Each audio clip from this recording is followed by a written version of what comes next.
The Alpha's reluctant mate, a paranormal shifter romance, begins with a fated bond, true mates finding each other. But for Sage, the bond is between a girl named Phoebe and Ben, the man she was supposed to spend the rest of her life with, the man she was supposed to mate with. "I'm sorry," Ben says, as if those words are supposed to make Sage feel better. They don't. Why should his apology matter? She doesn't want his regret or his pity. What she wants is for him to love her again, but there's no trace of that love left. She stares silently at her ex's face, that handsome, beloved face she once thought she'd wake up to for the rest of her life. It used to bring her so much joy just looking at him, thinking of him. None of this feels real. It's like a storm, like being tossed by rain and waves, struggling to stay afloat. It feels like drowning, but then it doesn't, because Sage won't let it. She refuses to drown. She should have seen it coming, really. Ben had proposed. She had said yes. They were going to be mated. It was a done deal. But then Ben met Phoebe. Human Phoebe, student by day, baker by night, perfectly insignificant Phoebe until, of course, she turned out to be Ben's fated mate. "Please say something," he whispers. He's leaving Sage for her, for the human girl he barely knows. Years of friendship, love, and trust down the drain, like they meant nothing. What is there to say? Around them, in the bustling coffee shop, humans go about their days, scrolling their phones, nibbling muffins, getting into petty arguments. How simple their lives seem. Earlier, as Sage had waited for Ben, she'd seen a young girl being dumped by her boyfriend, bursting into tears as though it were the worst thing to ever happen to her. But it's different for humans. When they break up, it hurts, but eventually the pain fades. New love comes, new relationships form. Shifter. Those shifters are part wolf, and wolves mate for life. "We've been courting for 5 years, Sage murmurs, numb. What is she supposed to do now? She and Ben were practically mates already. All that was missing was the bond, the claim. Ben had proposed. In 2 weeks, she was supposed to be his. Her dress is waiting for her at home. They'd been intimate more than once. Other shifters would smell it on her. She'd let herself be branded, almost as good as claimed. "I've become your mistress," she reminds Ben, her face flushing with heat at her own words. His expression crumbles. "I don't know what to say," he sighs. "I really am sorry. I did," Ben replies, then quickly shuts his mouth. Past tense. Sage forces a self-deprecating smile.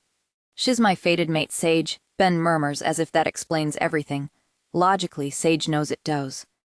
Fated bonds are the stuff of legends, the one special connection every shifter longs for. But they're rare, and people don't go through life expecting them. Sage certainly hadn't expected her boyfriend of 5 years to find his fated mate and instantly cast her aside. "You don't even know her," she argues. "I can't explain it," Ben replies sadly.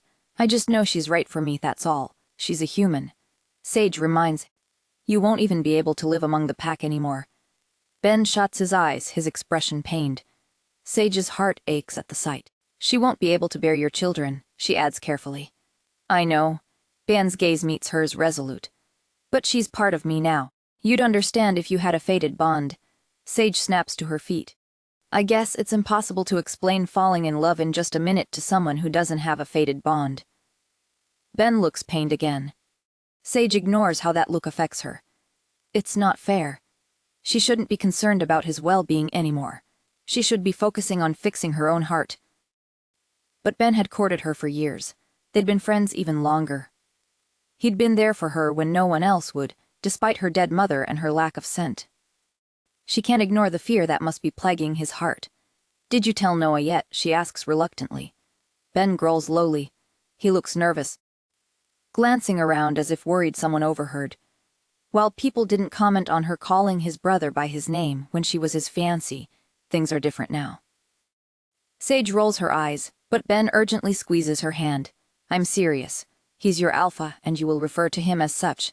"Fine," Sage snaps, turning on her heel. "I get it. I'm not part of the family. I never was, and I never will be." "Wait." Ben's voice halts her, filling her heart with foolish hope. "Will you help us?" he asks softly, almost quietly. "Huss," Sage asks, genuinely confused. But then Ben gives her a look and her heart plummets. She is such a fool. "May and Phoebe," he says. "We need your help." Before Sage can protest, before she can call him out for daring to ask such a cruel thing of her, he adds, I know this is a lot to ask, but Sage, she's human. A week ago, she didn't even know shifters existed, let alone fated bonds. She's scared and confused, and you know the pack will hate her for being different, for taking me away. You mean Noah will hate her for taking you away, Sage observes. Sage, Ben scolds. You mean the Alpha will hate her for taking you away, she corrects herself. What do you want me to do about it? Ben gives her a look she can't quite interpret. You could speak to him. He listens to you. Sage's jaw drops. Your brother doesn't listen to anyone, least of all me. He hates my guts. And still, you convinced him to accept you as my mate, Ben argues. Can't you get him to accept Phoebe? Sage sighs honestly. She still has no idea how she got Noah to give them his blessing. He'd never liked her, not even a little. In fact, when Ben had told him about his desire to mate with Sage, his brother had looked downright disgusted. He agreed because he loves you, Ben. He'll accept Phoebe as well. You'll see, not if your father invokes the Forsaken claim. There's banging on Sage's door, but she ignores it. There's only one person who could be home at this hour, and Sage is not in the mood to deal with Olivia right now. She's not in the mood to deal with anyone, really. Who could even begin? The worst part about losing Ben is that Sage has no one to talk to about it. Whenever something bothered or hurt her, Ben was always the person she turned to. He had been the first friend she made after joining her current pack. Her father decided to move them after the accident. After her mother's death. Following the tragedy, Sage became a social pariah in her old pack. It was unavoidable her scent had vanished along with her mother. And a wolf with no scent, who couldn't be read or understood by others, wasn't welcomed. In the new pack, though, no one knew her before the scent loss. Instead of hostility, she faced complete indifference, a step up perhaps. She didn't bother getting to know her new packmates. Too worried about drawing attention to herself. Sage, will you open this door? Olivia growls from outside her room. One day, Ben, the Alpha's youngest son, adored by all, sat with her at lunch. He smiled, asked questions, and when Sage barely replied, too intimidated to engage, he talked about his life as if they were already friends. Sage thought it was a one-time thing, but Ben kept showing up, day after day. When her parents ignored her in favor of her new little sister, she told Ben. When she feared forgetting her mother, the sound of her favorite foods, she told Ben. They shared everything. That closeness didn't fade when their friendship deepened into something more. Sharing feelings was never difficult for them. Just as he had been her confidant as a friend, Ben remained her confidant as her boyfriend. He was her person, the one she trusted with her most intimate thoughts. A loud crash interrupts her reflection, and suddenly, Sage's bedcovers are yanked aside to reveal Olivia's furious face. Is it true? Olivia demands without preamble. Sage sighs. She's not in the mood for this. I suppose you've heard about Ben, she mutters. Olivia gasps, paling. Her lips tighten and her hands begin to shake.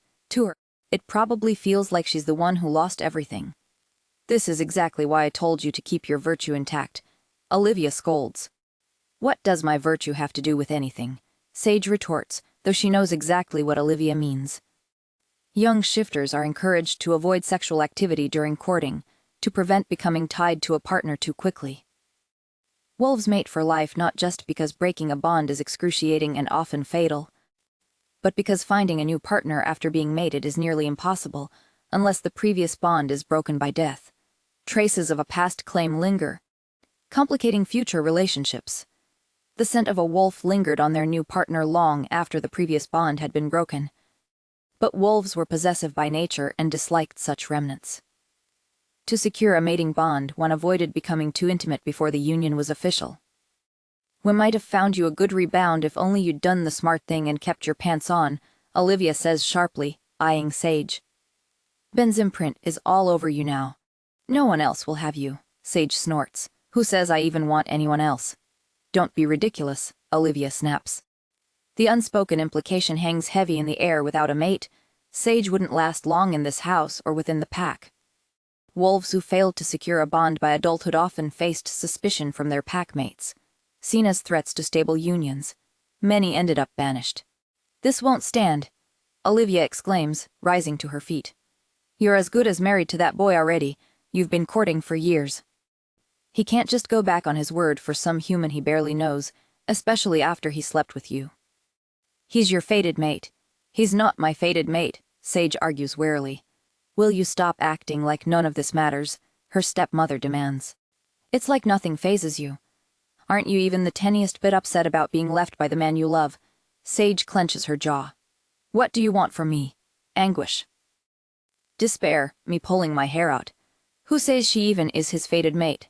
Olivia challenges abruptly, shifting the conversation. Who says he isn't faking it? Speechless, Sage can't form a response. Your father won't let this pass, and neither will I, Olivia assures her, as if trying to comfort her. But she isn't comforting at all. Ben was worried you or Dad would invoke the Forsaken claim, Sage says carefully. But I assured him you'd never do that. A tense silence stretches between them until Olivia crosses her arms expectantly. Dinner, she says, nodding toward the door. Sage sighs. There's no point in arguing further. She leaves her room, knowing full well what Olivia and her father think doesn't matter. If she can't have Ben, she'll never take another mate. Better to be alone than stuck in bad company. Sage prefers solitude anyway. If she has to go rogue and live without a pack to be free, so be it. At least, that's what she tells herself. Until a week later, when she realizes her period is late.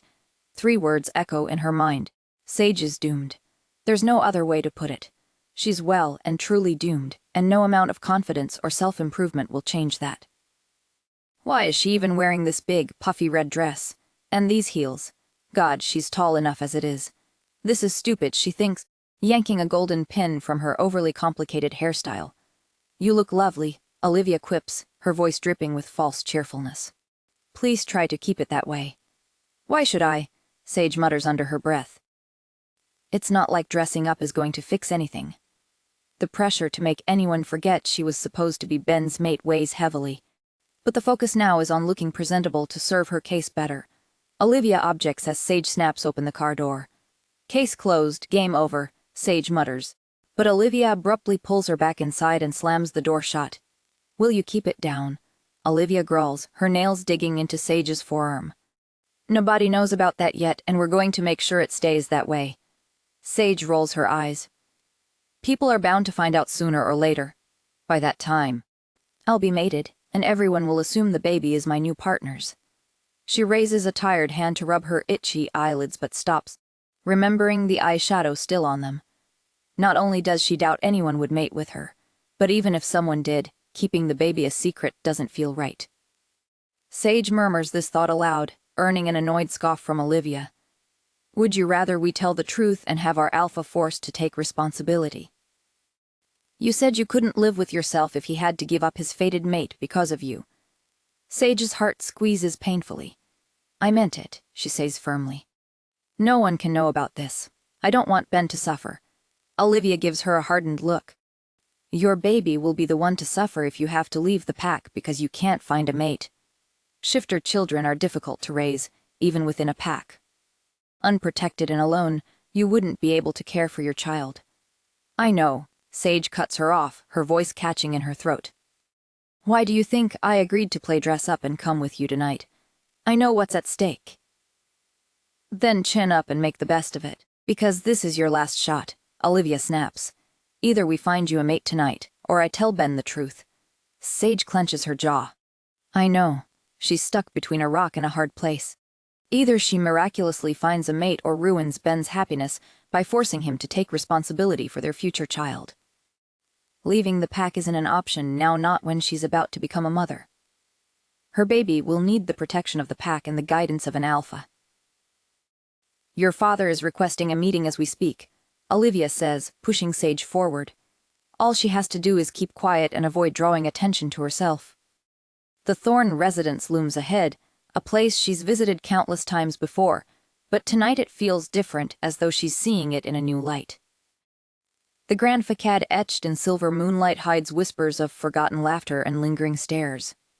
As she approaches the towering oak doors, the familiar scent of pine and earth now feels like the threshold to a world where she no longer belongs.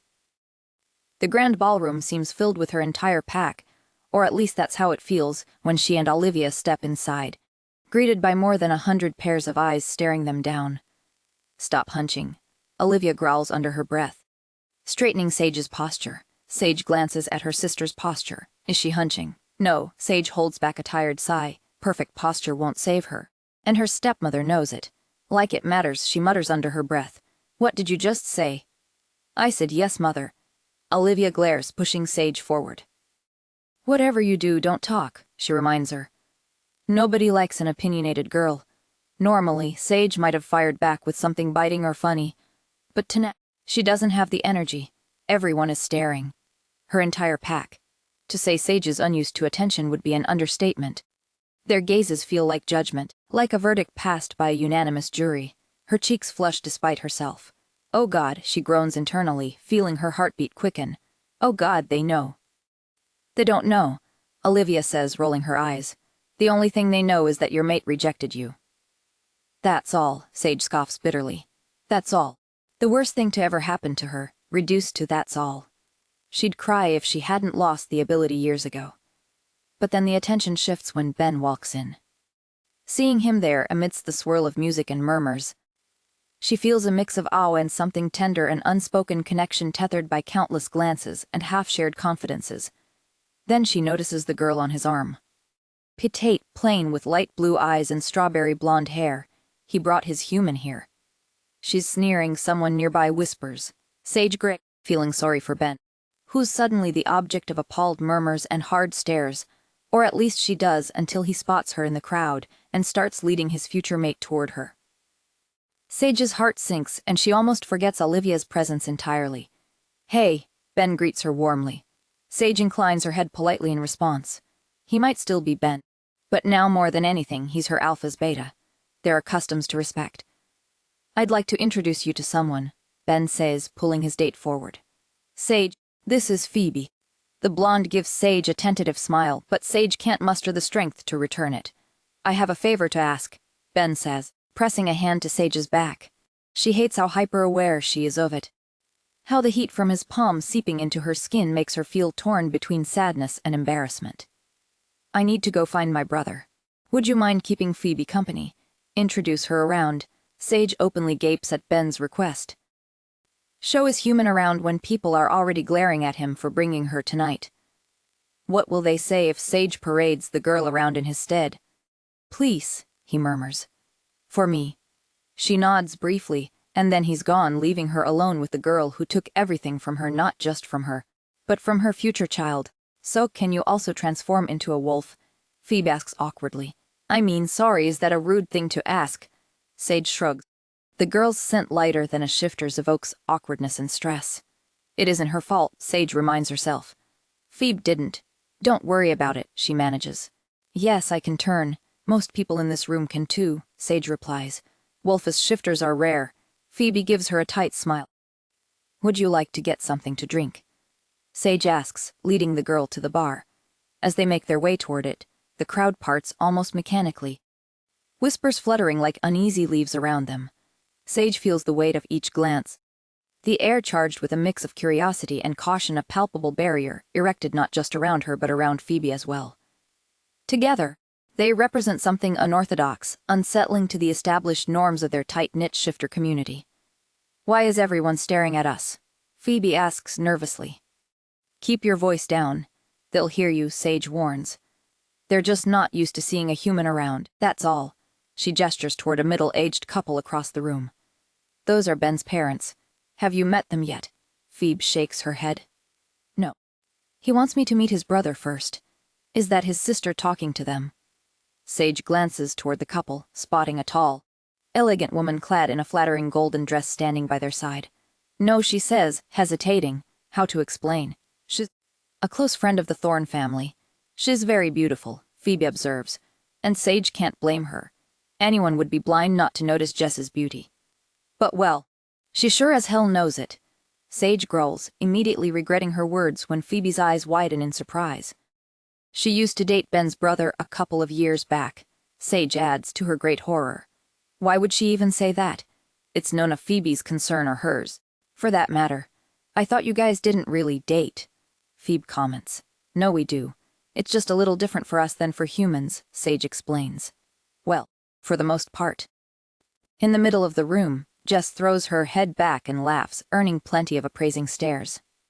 Shifters didn't typically date except for alphas. Alphas could do whatever they wanted, and their conquests only looked more enticing for having held their attention in the first place. "They're still close," Sage mutters through gritted teeth.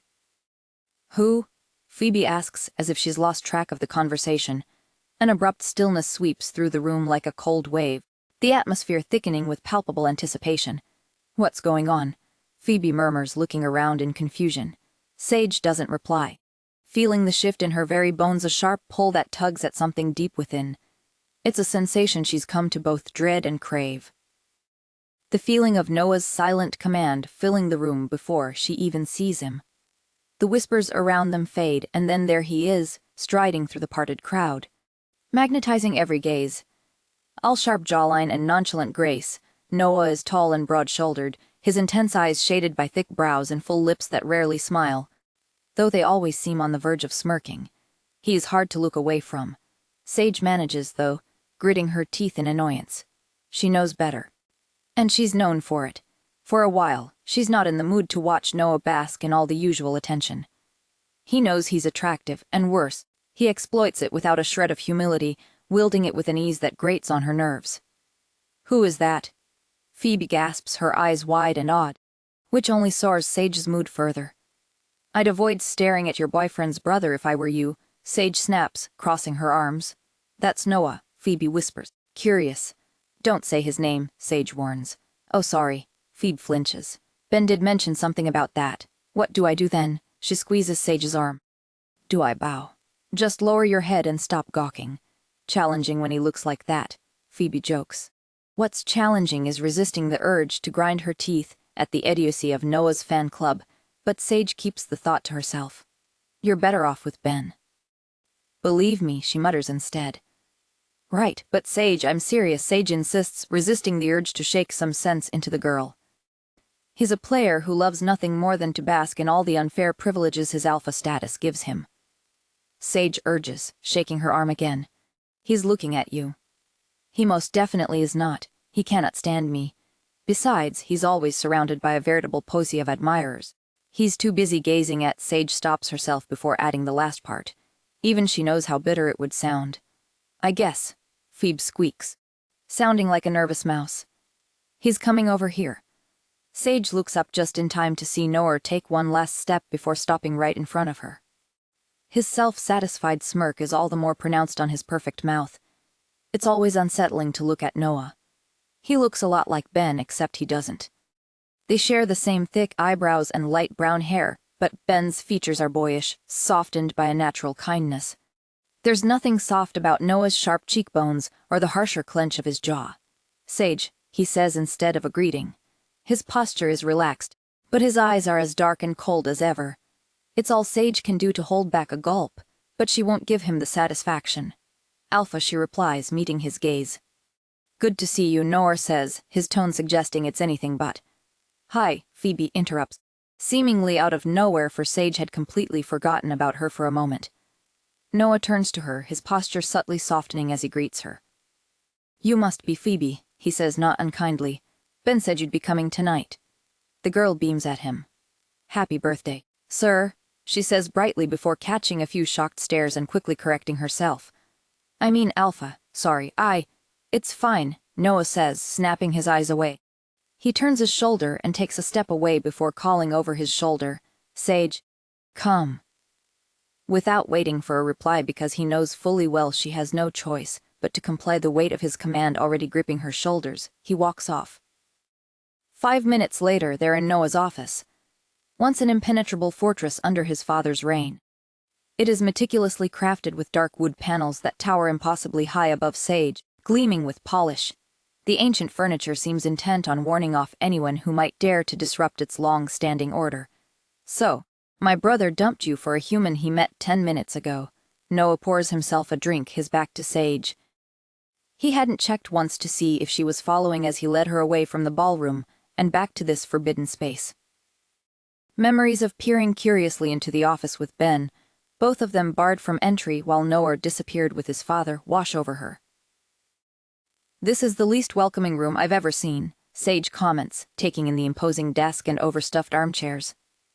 trust Noah to bring her to a place guaranteed to make her uncomfortable, and he hasn't even invited her to sit. You said you and Ben were forever, he says, downing his drink in one long sip. Remember that when you practically begged me to accept your bond. Well, I was wrong. Obviously. Sage clenches her hands into fists. Surely you must be thrilled about our breakup. Noah smirks. Why would I be thrilled? He quips, the question obviously rhetorical. He'd never approved of Sage, not as a potential mate for his darling baby brother. When she'd been just the best friend, Noah had been indifferent to her presence. But that changed when Sage and Ben started courting. She'd caught Noah openly sneering at them more than once, his scent soaring whenever she was around. Worse, he'd become downright judgmental whenever she and Ben touched. Even a brief hold of hands earned them a lecture on propriety. The sheer hypocrisy of it all drove Sage insane. Noah had no qualms parading his conquests around. What?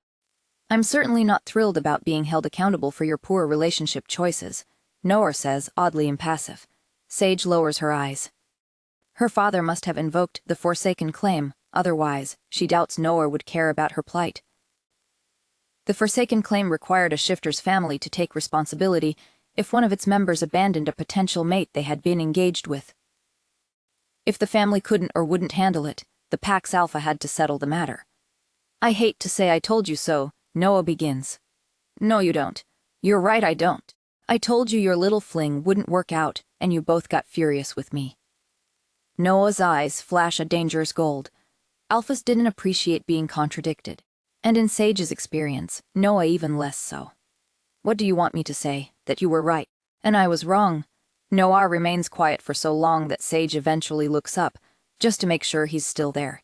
He is. Did you ask your father to come to me about this? He asks. Sage shakes her head hurriedly. I didn't, I swear, I'm sorry. He put you in a tough spot.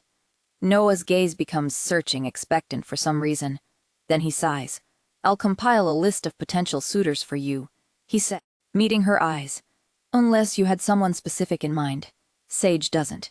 She's never thought of anyone but Ben, one of the rare people she tolerates. Ideally, she'd prefer a partner rather than a lover, someone she wouldn't have to seduce or faking affection makes her stomach turn. Someone looking for a transactional relationship would be preferable, she tells Noah, who blinks in surprise. How romantic, he deadpans. Well, I'll never love anybody but Ben. I'd prefer my mate to know that. Noah's eyes darken slightly. He takes a step in her direction, then another. Before Sage can react, he's towering over her. The proximity is overwhelming. All she can smell is him. She's mastered the art of breathing through her mouth when Noah is near because, well, surely it's an alpha thing, but Noah always smells indecently good. It's no wonder no woman can resist him with how dizzying and intoxicating his scent is. Sage is committed to not letting it affect her until suddenly. Noah lowers his head toward her neck. I think everyone can tell you love my brother. He snaps, eyes dark with impatience. You smell like him. You're as good as claimed. It'll be hard getting guys to line up for you. Sage suppresses the urge to roll her eyes. She wants to retort that she's not such a bad match, her family is of good standing, and she's a highly ranked member of the pack. But then her eyes meet Noah's. And for some reason, the next words out of her mouth are, well, what about you? Noah stares at her in disbelief, and to her defense, she's just as shocked. Why did she say that? How does she backpedal from this? Me, Noah asks, affronted. There comes a time in every person's life when they have to think fast. And in those moments, it often surprises just how much information the brain can process unconsciously. You're going to have to take a mate eventually. For the good of the pack. Yet you obviously don't want one, otherwise you would have claimed Jess already. Sage hesitates but presses on. I'm guessing you're worried your mate wouldn't let you sleep around. Noah says nothing, his face a perfect mask of indifference. At least he hasn't berated her yet for suggesting a union between them. Well, I don't care about your gallivanting ways. Noah interrupts. Sage ignores him. If I were your mate, you could entertain your little harem as much as you'd like. Trust me, I wouldn't care. Not at all. Noah keeps staring at her. And that's when Sage realizes she's only embarrassing herself. This is Noah, she's talking to Ben's older brother, her alpha, and a man who has refused to settle down for anyone. I'm sorry, she says quietly. This was a stupid idea. There's a beat of silence that seems to stretch into eternity, and then, "You're really that desperate?" Noah asks. It feels like a slap to the face. Why couldn't she keep her mouth shut? Out of all the foolish things to blurt out, she had to say that. "I said I was sorry." Alpha, Sage spins on her heels, desperate to leave. "Forget I said anything." Nothing matters quite as much to Sage as fleeing this room, and the man standing in it as quickly as she can. The party is still in full swing when Sage returns to the ballroom, which works in her favor. Hopefully.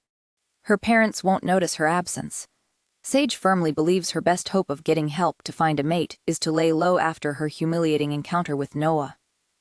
She absolutely does not want to explain herself to her parents now. A quick glance around the reception reveals two options: exit through the front, which is impossible because her parents are there, or escape through the back gardens accessible from the ballroom. Clenching her jaw, Sage steps through the crowd and pushes open the double doors. Cool night air wraps around her like a soothing balm as the buzz of the party fades behind her. If she can just make it out without being noticed, maybe she can stop replaying her foolish words. What an idiot she'd been to ask him. "What about you?" Her heels sink slightly into the soft earth as she weaves through clusters of lingering guests. Some are huddled in whispered conversations. Others seem lost in their own worlds, none paying her any mind. Almost free, Sage nears the secluded part of the garden where a hidden path leads to the parking area. But as she rounds a corner, she stops short. Phoebe stands there, talking animatedly, a distraught expression on her face. Beside her is a tall man Sage doesn't recognize, who quickly walks off upon noticing her presence. "Did something happen? And where's Ben?" Sage asks, exclaiming in surprise. Phoebe's eyes meet Sage's briefly before bitterness creeps into them. If only Phoebe hadn't taken Ben from her, Sage wouldn't be in this mess. Yet she hesitates. Ben was her first love, her best friend for years, and most importantly, the father of her unborn child. He'd asked her to look after Phoebe. Damn it. With a sharp exhale, Sage drags her feet back toward Phoebe before she can second-guess herself. "You okay?" Sage asks. "Fine," Phoebe mutters, looking away. "Thanks for asking." Sage nods slowly. She could leave now, but the image of Ben's disappointed expression flashes in her mind. "What happened? Was that man being rude to you?" Shifters aren't exactly welcoming to humans, and Sage doubts anyone treated Phoebe kindly during her time here. "Do you know if Ben was seeing anyone before we met?" Phoebe blurts out, seemingly out of nowhere. "Someone implied he was as good as married or mated, as you guys call it." Sage opens her mouth, but no words come out. She has no idea how to respond, and Phoebe notices immediately. "So it's true," Phoebe says bitterly. Before Sage can reply, Phoebe adds, "This is insane. All of this is insane. Until recently, I didn't even know shifters existed. How do I even know if this is real?" "It's real," Sage assures her, placing a hand on Phoebe's shoulder. "Fate has bonded you to Ben. Phoebe, he loves you." "He doesn't even know me that well." "What about free will? Does that not matter?" Sage doesn't know what to say. No one knows why fated bonds exist or exactly how they work. They just are. Rare, coveted, and beautiful. When you receive a blessing, why question it? You're lucky. For most, finding their fated mate is everything. "There you are." Olivia's voice booms from behind them, making Sage grimace. Great. There was no more leaving discreetly now. She'd missed her shot. "Hurry up back inside," Olivia urges, grabbing Sage's arm. "You too, human." "Her name is Phoebe." "Mother," Sage protests, following reluctantly after Olivia. "I was thinking of going home." "Going home? Are you insane?" Olivia snaps. "Or Alpha just announced he would be taking a mate. Can you believe it?" Sage stops in her tracks, hearing herself ask, though her voice seems to come from miles away. Noah has found a mate. An actual mate. She can't believe it. It has to be Jess, right? Olivia continues. "I mean, who else would it be?" But Sage is only half listening to her stepmother's speculation. Just minutes earlier, she'd asked Noah to be her mate right as he was planning to announce his upcoming union. No wonder he had been nearly speechless at Sage's ridiculous proposal. He must have found her beyond presumptuous. Back inside, the ballroom buzzes with anticipation. The air is thick with excitement. Guests lean close to their neighbors, speaking in hushed tones while others are bolder, openly gesturing toward the women they think are most likely to be chosen. For every name spoken aloud, heads turn. and Sage sees people scrutinizing each other, trying to guess which girl will become their alpha's mate. Right in the middle of the storm is Noah, basking in all the endless admiration. Sage's fists curl at her sides, however perfect his future mate is likely to be. She feels sorry for the girl about to be stuck with some arrogant, self-enamored jerk who'll never be faithful. She doesn't envy her one little bit, or at least she wouldn't if she weren't in the precarious situation of desperately needing a mate because of her pregnancy. She'd even settle for some Playboy alpha who goes after anything that moves. He'd made a pass at Sage once, though she doubts he remembers it. Sage shakes her head, pushing the memory down where it belongs. It doesn't matter. Nothing matters except finding a way to stay within the pack for her baby's sake. The rest is just noise that abruptly quiets as Noah prepares to speak. As many of you have pointed out, he begins, "It's high time I take a mate." People begin to cheer, making Sage roll her eyes. Her gaze falls on Ben, who laughs silently upon seeing her unimpressed expression. "Did you know?" she mouths to him. He shakes his head and shrugs. Meanwhile, Noah continues his speech. "And you're right, I've been delaying for too long." He sounds possibly smug, which is why I'd like you all to witness my mating ceremony. Tonight, someone exclaims, sounding stunned. Tonight, Noah confirms with a wolfish grin. Right now, in fact. He turns toward the pack's high priest, beckoning him forward. "Roy, will you do the honors?" he asks. The priest, Roy, a man in his late 50s, quickly joins Noah in front of the astonished audience, looking quite dumbfounded. "Of course, Alpha," he stammers, glancing at the crowd as if someone might object. No one would. Of course, defying the Alpha would be a death sentence, and no one in this room seems to have a death wish. Meanwhile, Noah stands calmly, grinning at the priest, waiting patiently for the man to proceed with a ceremony he's only just learned about. Then Roy scratches his throat. "Who's the lucky lady?" "Oh, right," Noah says. As though he's just remembered that's an important detail, he quickly scans the ballroom and its guests, points toward the back, and Sage's heart plummets down to her stomach. "It's Sage," Noah declares, earning himself a chorus of astonished gasps and exclamations. Sage is frozen in place like a deer caught in headlights. This certainly isn't her proudest moment. She's a wolf after all, a born predator, not prey. Yet the way her heart lurches in her chest makes her feel exposed and vulnerable. She must have misheard. Of course, she misheard. Her mind raced, trying to make sense of the situation. Nothing adds up. She forces herself to take a step toward Noah, even though every instinct tells her to run in the opposite direction. He can't seriously be considering going forward with a mating ceremony tonight, and with her. Of all people, this must be some sort of joke. But Noah's expression is far from playful. He looks entirely serious, his fingers still beckoning her forward as if it's the most natural thing in the world. "Sage, come here," he repeats, this time with a hint of impatience in his voice. She blinks, her mouth dry, and glances toward Ben, who looks as dumbfounded as she feels. He shakes his head again, his eyes wide with disbelief. The room is utterly still now, save for the murmurs rippling through the crowd like the wind through trees. People are craning their necks, whispering in stunned disbelief. Some are eyeing her with blatant curiosity, while others look almost disappointed. Sage's skin prickles under the weight of their stares, and a nameless anger rises in her chest. She swallows hard, her legs feeling like lead, but she forces herself to move one foot in front of the other. She walks toward Noah, each step echoing in the now silent ballroom. As she nears him, she can see the gleam in his eyes, that unmistakable confidence radiating off him. He's enjoying this. Her mind is a blur of confusion and fury. When she finally stands before him, her heart is hammering in her chest, and she struggles to keep her voice steady. "What are you doing?" She manages her tone low and sharp. Noah ignores her instead, waving his brother over. "Ben, come here. You'll be my witness. Olivia can be Sage's." "How long have you been courting?"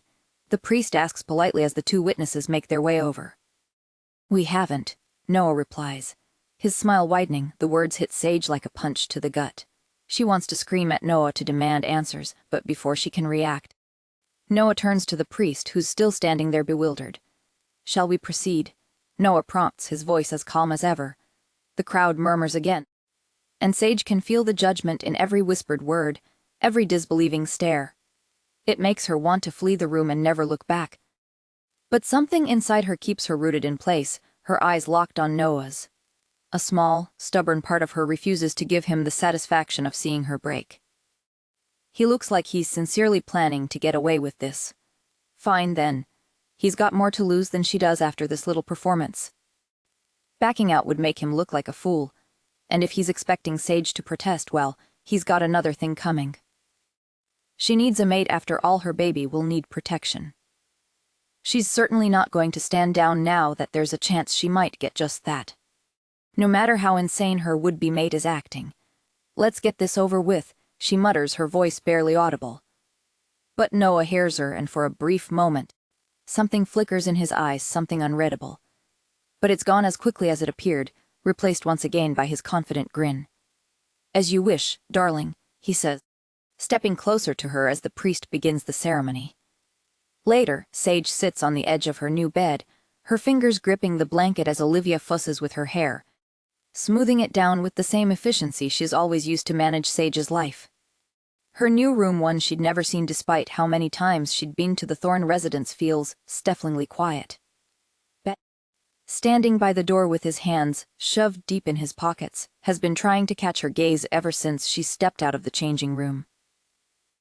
He's also been trying to get a word in, but Olivia won't give him the chance. Sage doesn't have the strength to interrupt her rambling, nor the courage to acknowledge Ben right now. This should have been him. She was waiting for this night, this moment. It should have been theirs. But instead, she's here for Noah. Olivia is pulling on her hair, Ben looks stupefied, and the priest, well, at least the priest doesn't seem fazed. He's probably witnessed countless unions like this one, his expression one of quiet professionalism as he waits for Noah's inevitable arrival. Olivia finishes arranging the bedding and then places her hands on Sage's shoulders. "Sweetheart, do try to do something about your scent," she says, her voice soft but firm. "You're never going to prompt our alpha into giving you your claiming mark if you don't smell like anything." Claiming mark. The words echo in Sage's mind, heavy with the reality of what's about to happen. Any moment now, Noah will walk through that door, and they'll complete the final part of the ceremony. She gulps. It isn't the bite itself that unsettles her, despite the fact that her mother and ex-lover will witness it, as tradition obliges. She isn't worried about getting bitten. It's what comes afterward that has her stomach fluttering furiously. At least everyone will be gone for that part. She's heard enough whispered stories. Everyone knows new mates can't keep their hands off each other once the bond is sealed. The heat of the connection is supposed to be overwhelming, nearly impossible to resist. And now she's going to experience that with Noah. Her pulse quickens at the thought she's going to be Noah's love, his to claim. He's going to undress her, and Sage closes her eyes, taking a steadying breath. She doesn't have a choice. She needs a mate, and it's not like she can find one and avoid fulfilling her marital duty. Her thoughts keep circling back to Noah, how he looked when she'd offered to become his mate, the smug expression during their entire mating ceremony. She thought he'd back down, but he hadn't. Vows were exchanged, then blood, and somehow, Noah had produced a ring, slipping it onto Sage's finger, unprepared. She hadn't given him one, and that had been that. But the way he looked throughout, the mocking glint in his eyes, nothing about his behavior made sense. And it still doesn't now. Sage tries to focus on anything else, but the realization that she's about to share a bed with Noah makes her breath hitch. The door creaks open, and suddenly he's there, his scent as overwhelming as ever, too much for Sage to handle right now. "Alpha," the priest begins, but Noah growls. "Get out." His eyes sweep over her, and though she doesn't dare meet his gaze, she feels the weight of them nonetheless, making her skin tingle. Then there's his scent, lingering in the air all around her. She tries to breathe evenly through her mouth, but a memory flashes in her mind, the feel of his blood on her tongue, which she tasted after biting his thumb during the ceremony. The sensation of that rich, metallic warmth floods back, sharp and vivid, making her mouth water. Meanwhile, the priest and Olivia are protesting, but Noah isn't having any of it. "Alpha, I must insist we witness thee." "That won't be happening tonight," Noah interrupts, giving Sage a pointed look. She finally dares to acknowledge him. His eyes are dark, almost entirely pupil. A small gasp escapes her lips before she can stop herself. Noah, Ben protests, his voice a warning. Noah's eyes flash toward him, furious. I said get out, he barks, turning back to Sage. She doesn't watch as the three witnesses leave the room. Their exit feels irrelevant now. Noah's looking at her again, his eyes dark with something she can't name. Yet he said he wouldn't be claiming her tonight. He's still here, though, and his sense something about it stirs a primal part of her. And he knows it. How could you do this to me? She asks once the bedroom door shuts behind the priest. Noah's expression barely twitches, though his eyes somehow grow darker. Do what? He asks, his voice low, almost a growl. A challenging glint flashes in his eyes, and just like that, Sage's frail nerves and anxiety disappear, replaced by one clear, all-consuming goal: to preserve the moment. Sage clings to the last shreds of her dignity, determined to defend herself at all costs. You know what? She snaps, jumping to her feet. Your little ambush earlier. She waves her finger between them, but Noah cuts her off with a scoff. You're the one who asked me to be your mate, remember? He takes a step forward, smirking. How could I refuse? He says, his tone dripping with sarcasm. Why didn't you? Sage demands, her voice sharp. She feels exposed, strangely so, though she tells herself she doesn't care about the answer. After all, she got what she wanted, a mate. Noah's lips curl into a knowing smile. You made such a compelling case for it, saying I could. What was it? Keep entertaining my little harem. His words make her stomach flip, and she glares at him, seething. All the time you spent with my baby brother really taught you how to romance a guy. She sneers, but his proximity is distracting. Standing mere inches from him, she catches another whiff of his scent.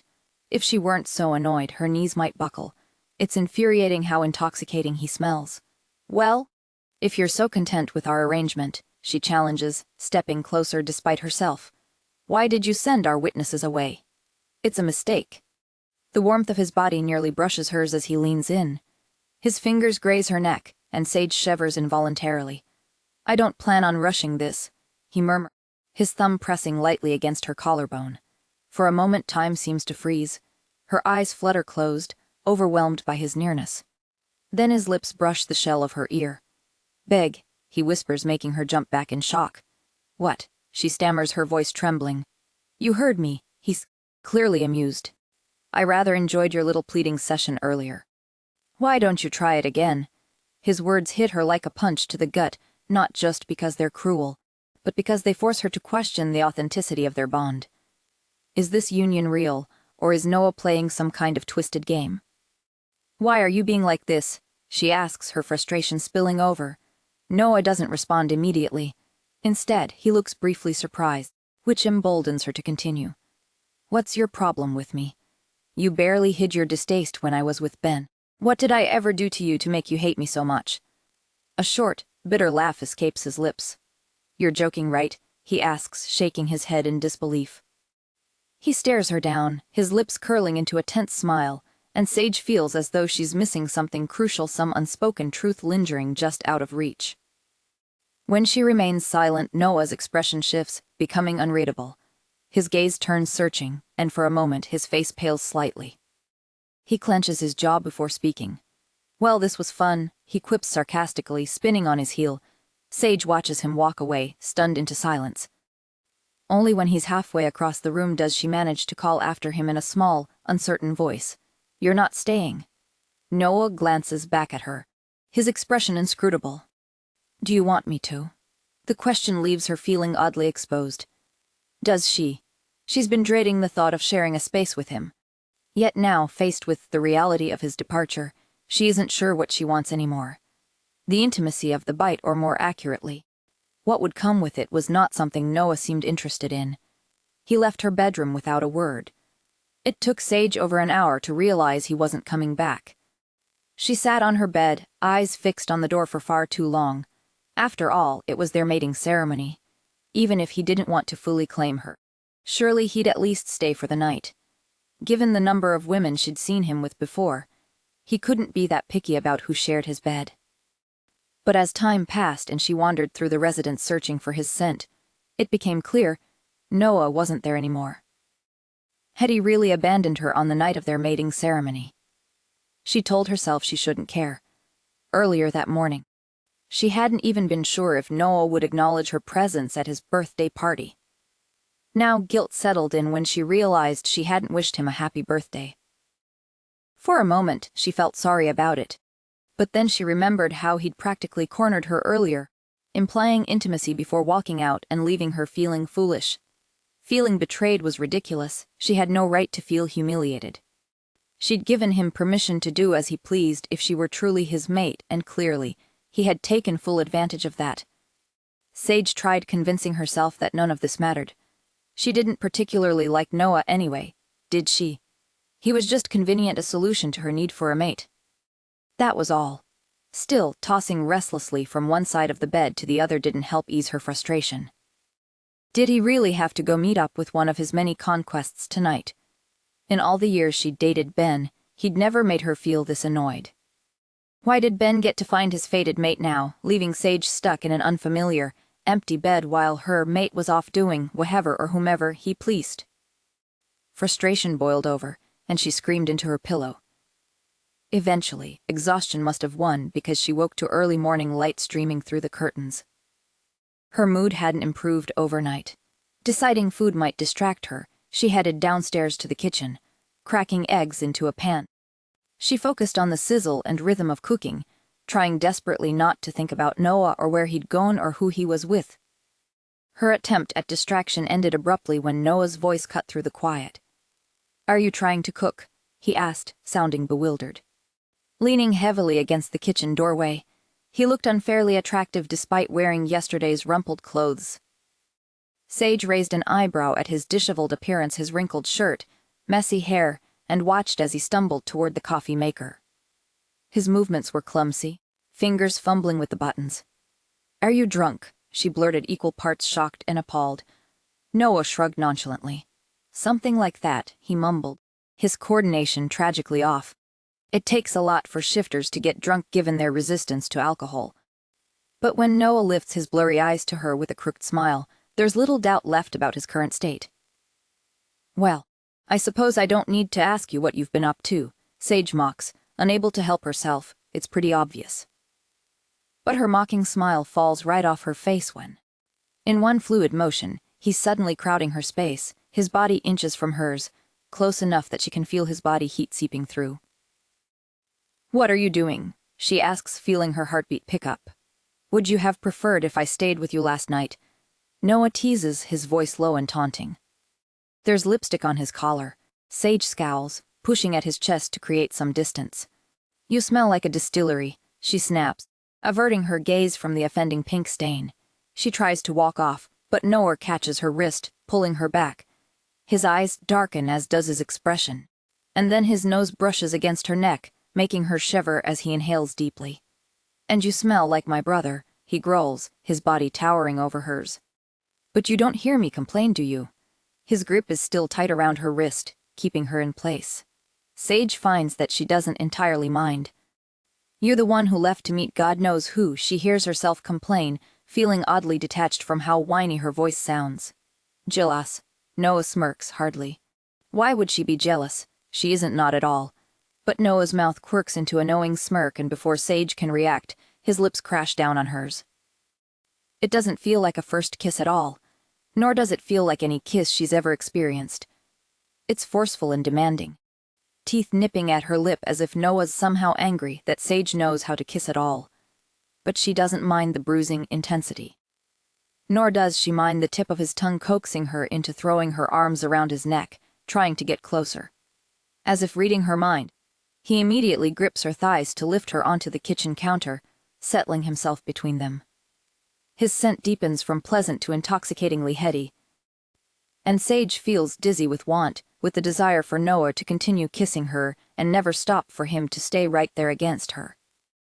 Where she can run her hands along his back and taste his lips again and again, not even minding the taste of alcohol on them. She can't remember ever feeling this way. Briefly wondering if it could be the pregnancy hormones or something. The thought sends a flash of fear through her at the idea of Noah finding out, being angry, and stepping away suddenly.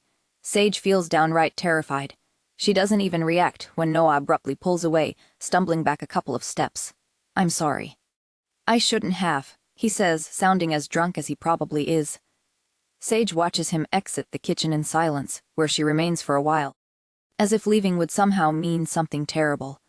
2 weeks later, Sage stares down at the velvet-lined tray of engagement rings, the soft glow of the store lights reflecting off the polished jewels. The stones glitter under the glass, each one more beautiful and extravagant than the last. But her mind is too distracted to focus on picking out something that seems trivial amidst all her troubles. What about this one?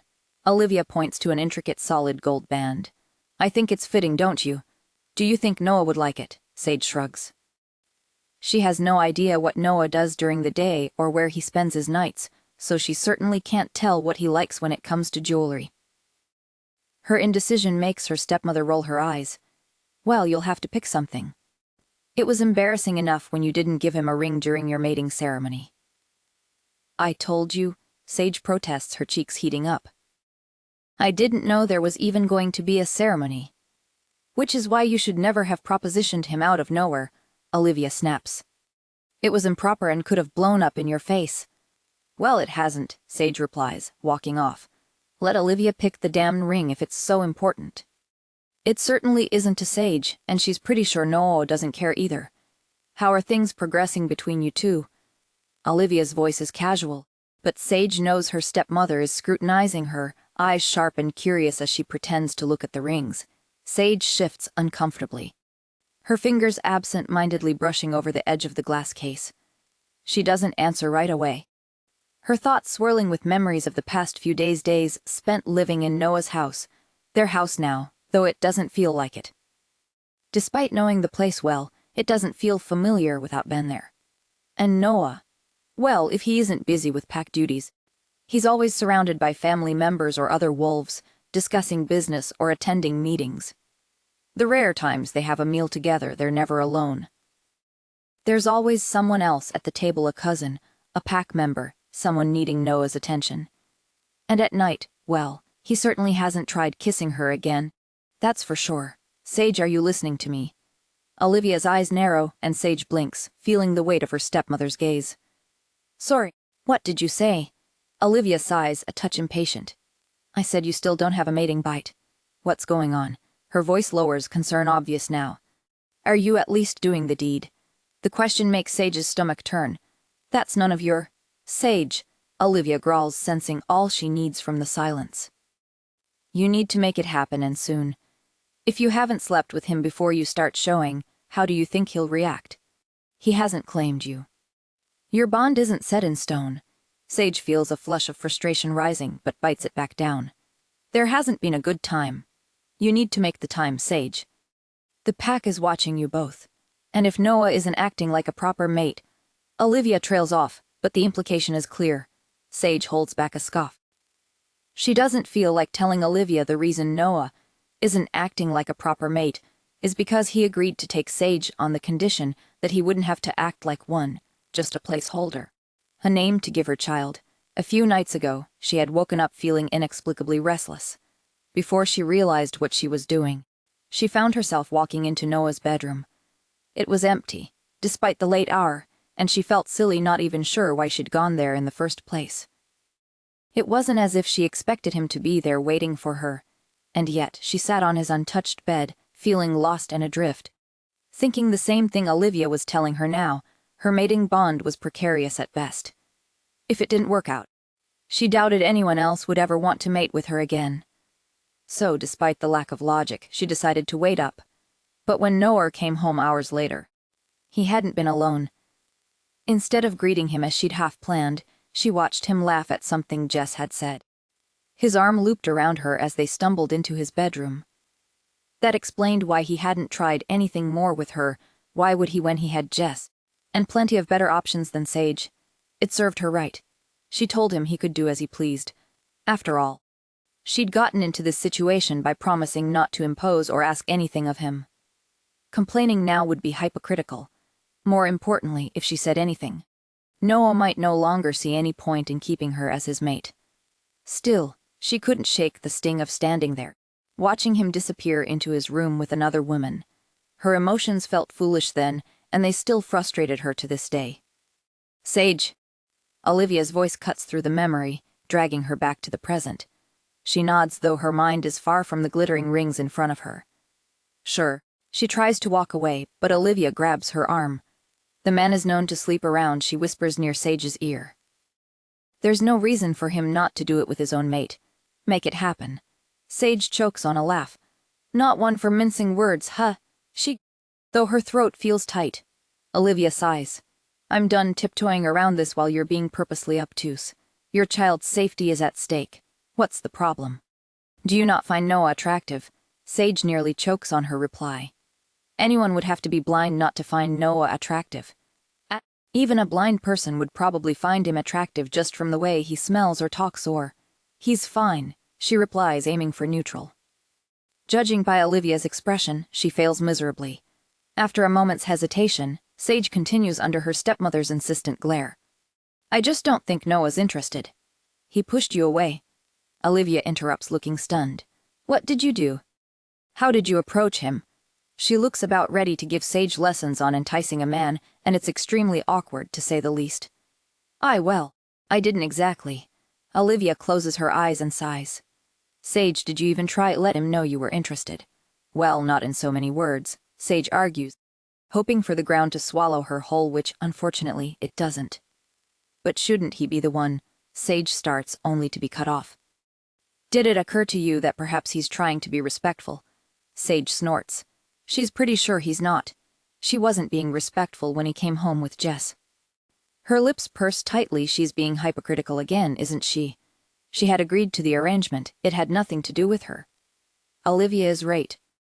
Perhaps Noah would be open to being with her if she had shown any inclination on the night of their mating ceremony. He had asked if she actually wanted him to stay, but he left when Sage said nothing. What if she had spoken up then? Meanwhile, Olivia waves a ring in front of Sage's face. You'll give him this one tonight to express your commitment and go from there, she insists. Sage hesitates but feels half resolved to agree. It's simple enough. Ornate, he'll hate it. She gestures absently at a plain white gold band. This one, please, she tells the salesman before taking a steadying breath. Olivia has a point. Things aren't going to move forward on their own, and Sage is the one in a hurry. She can't wait for Noah to come to her. She'll have to pursue him actively. Even though the thought makes her nervous. It's all well and good for Olivia to insist that Sage seduce Noah, but what can one do when the man is never around? It's 9 p.m., and once again he's nowhere to be found. Sage waits for her mate to join her for dinner, but as time ticks, it becomes increasingly clear he won't be showing up anytime soon. She sighs, glancing down at the dish of mac and cheese. At least she hadn't tried to cook it herself. That would have only soared her mood further. Giving in, she takes a bite, then another, chewing bitterly. Before she realizes it, she's devoured half the dish meant to serve 6. Pretty sure this isn't what eating for 2 means, she mutters, tossing the towel aside. Fine. If Noah doesn't want to come home, she'll go to him. Grabbing her coat, Sage heads out. 5 minutes into the drive, she remembers she has no idea where Noah is.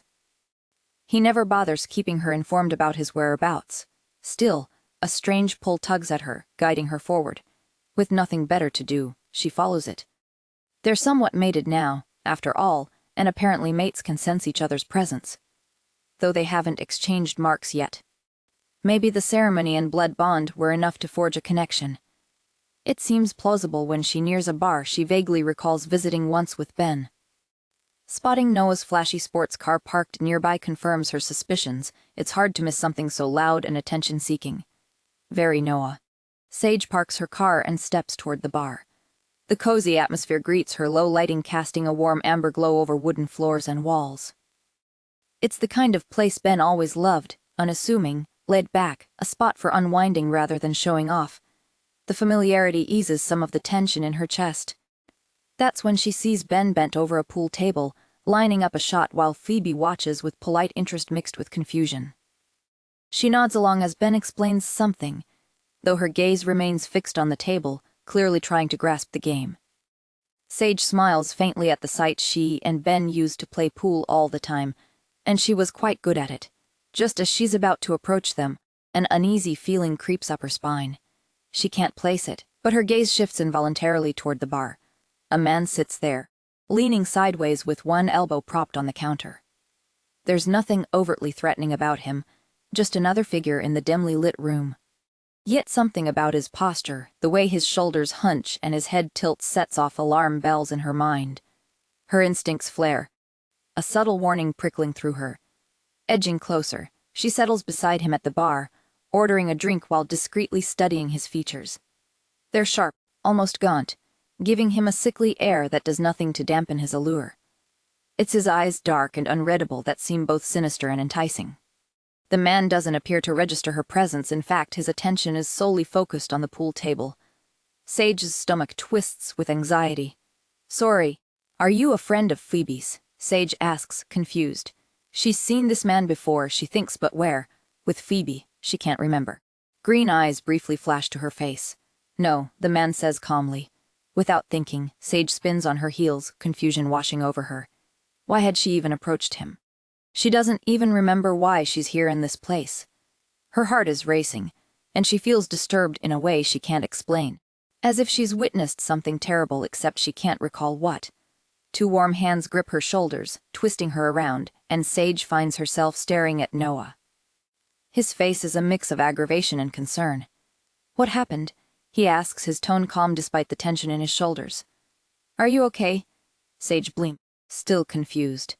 It doesn't help that, having not expected him to show up out of nowhere, she's forgotten to breathe through her nose and is now assaulted by his unfairly captivating scent. Her stunned silence makes him frown. "Sage," he presses gently, cupping her face, "talk to me. What's going on?" It's so inconsiderate of him to expect a coherent answer when he's touching her like this, smelling the way he does. Sage bravely glances toward the bar, where she feels the root of her previous distress should be. But when she sees nothing out of the ordinary, only bottles and a bored-looking bartender, she turns back to Noah and shrugs. "It's nothing," she says, taking a step back. "What are you doing here?" Noah's concerned expression quickly shifts to incredulity. "What am I doing here?" "What are you doing here?" "Looking for you," Sage replies truthfully, still trying to regain her bearings. She finally does when she notices Noah's bewildered look. "You what? Why?" He sounds confused, and his gaze drifts toward the pool table, where Ben and Phoebe are still playing. "Were you hoping to make Ben jealous or something?" Noah jokes. Sage rolls her eyes, ready to respond with sarcasm, but something holds her back. "I made dinner," she says instead, lowering her eyes. "Did you burn down my kitchen?" Noah teases. "I did not." Sage lightly hits his shoulder. "I ordered in. I'm not an idiot." Noah laughs, and it does something strange to Sage's heart, like a stab that feels oddly pleasant. "Are you saying you wanted us to have dinner together?" Noah asks wearily, though not mockingly. Sage feels embarrassed and exposed. "No," she protests immediately, before remembering she's supposed to be seducing him. "Wealth, maybe." Noah blinks, probably thinking she's breaking their deal, asking him to hang out. Sage is about to assure him she doesn't want to disrupt his night, somewhat bitterly, when a tall blonde suddenly appears beside Noah, smiling too widely. "Sage!" "What a surprise!" Jess exclaims, her grin nearly blinding. "Noah didn't tell us you were." Sage frowns, feeling as though she's overstayed her welcome, just as she begins to formulate an excuse. Noah wraps an arm around her shoulders. "We were just leaving," he says cheerfully. Sage wants to stay for dinner, but Jess's expression falters briefly before she recovers, forcing a smile. "Good," she comments, though there's a nervous edge to her voice. "Great," she adds, glancing at the pool table. "How are things with you and Ben, Sage?" she asks warmly. Sage tenses. It mustn't be easy stepping away now that he's found his fated bond. "Why would you even ask her that?" Noah interrupts sharply, pulling Sage closer. His scent soars momentarily before he reins it in. Jess, clearly noticing the shift. "I'm just saying." "Let it go, Sage." Noah snaps, maneuvering her away, his arm still draped around her shoulders as they leave. Sage doesn't dare say anything, sensing it would only aggravate him further. She glances back at Jess, who watches them walk away with a concerned expression. Noah laughs when he sees how much mac and cheese is left on the dinner table. Still, he hands over some ice cream to Sage after noticing her displeased pout. "That's my favorite," she comments, happily digging her spoon in beside Noah, who's reheating his meal in the microwave. "I know," he replies. "Ben always insisted we keep some at our place for you." Sage freezes at the mention of Ben's name. It's not so much that it stings to hear about their past, it does. A little, but more because, despite Noah's neutral tone, she senses a question laced within his words. She has no idea how to answer it. "How are you holding up?" Noah asks more directly this time. His tone isn't unkind, but Sage hesitates. "It's just strange, I guess," she replies honestly. "We were together for so long, even before we were, you know." Noah nods, grabbing a spoon for himself. "You were always attached at the hip," he comments, digging into her ice cream. "Hey," she protests, making him laugh. "Not one to share, huh? Not when I really love something, right?" Noah's smile tightens slightly. "I guess the mac and cheese must be crap then." They settle in one of the smaller living rooms, conveniently close to the kitchen. Noah sits beside Sage on the couch, his legs stretched out in front of him as he leans back casually. The usual tension that clings to him is surprisingly absent. They sit in comfortable silence for a moment, the faint hum of the microwave in the background. Sage glances at him, watching as he digs into the ice cream again without hesitation. The gesture reminds her of his earlier words, how he said she and Ben were always attached at the hip. "I guess you must have hated it," Sage says, half joking, though she genuinely wants to know. "Seeing us together all the time, I mean. Me and Ben." Noah pauses, his spoon halfway to his mouth, then lowers it. His expression is unreadable for a moment. "I didn't hate it," he says quietly after a beat. "I just," Sage furrows her brow, "didn't approve." Noah's eyes flicker toward hers. "I've never disapproved of you," he says, and somehow Sage knows he's sincere. There's a weight to his words, something unspoken lingering beneath the surface. Sage opens her mouth to respond but hesitates. She's not sure what to say or if she even wants to unpack what Noah means. There's a rawness to it all, Ben leaving her, Phoebe entering the picture. And now this strange, unsteady bond with Noah. Noah, who smells divine and kissed her like. "I thought you hated me," she blurts out, desperate to derail her own train of thought. Noah winces, looking contrite. "I'm sorry. I'm just territorial, I guess," Sage blanks. She'd never seen it that way, but suddenly it makes sense. Her little sister is too young to be courting yet, but just the idea of it happening soon makes Sage frown in displeasure. "I understand," she says with a small smile. "You were just looking out for your brother." Their eyes meet. Noah's gaze is particularly dark. He looks like he wants to say something, but instead abruptly rises to his feet. "I think my food's ready," he says, heading back to the microwave. Sage exhales softly. Another silence follows, but this time it's heavier, laden with unspoken words. Sage scoops another spoonful of ice cream, though the sweetness does little to distract from the knot of emotions inside her. "You've been avoiding me," she says, finally, her tone sharper than she intends. Though there's no accusation behind it, just curiosity. "Ever since the ceremony." Noah doesn't flinch. Instead, he leans forward, resting his elbows on his knees, tapping his spoon lightly against his fingers. "I wasn't avoiding you. I was giving you space." "Space?" Sage raises an eyebrow. "Yeah. You just had your whole life flipped upside down. I figured you could use some time to process." He glances at her, his eyes serious. "But I didn't go far." "You mean you weren't just out partying with random girls?" Noah smirks, though there's a hint of something deeper in his expression. "Of course not. They were never random. I picked them very carefully." Sage rolls her eyes, amused but not entirely reassured. But she can't exactly demand reassurance, can she? What would she even say? "Noah, you remember how you only made it with me because I promised to turn a blind eye to your infidelity." "Yeah. Could we just forget about that part and maybe make out or something?"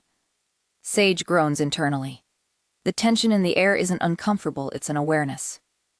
She feels it in the way Noah's eyes linger on her, the way his presence feels both familiar and unsettling all at once.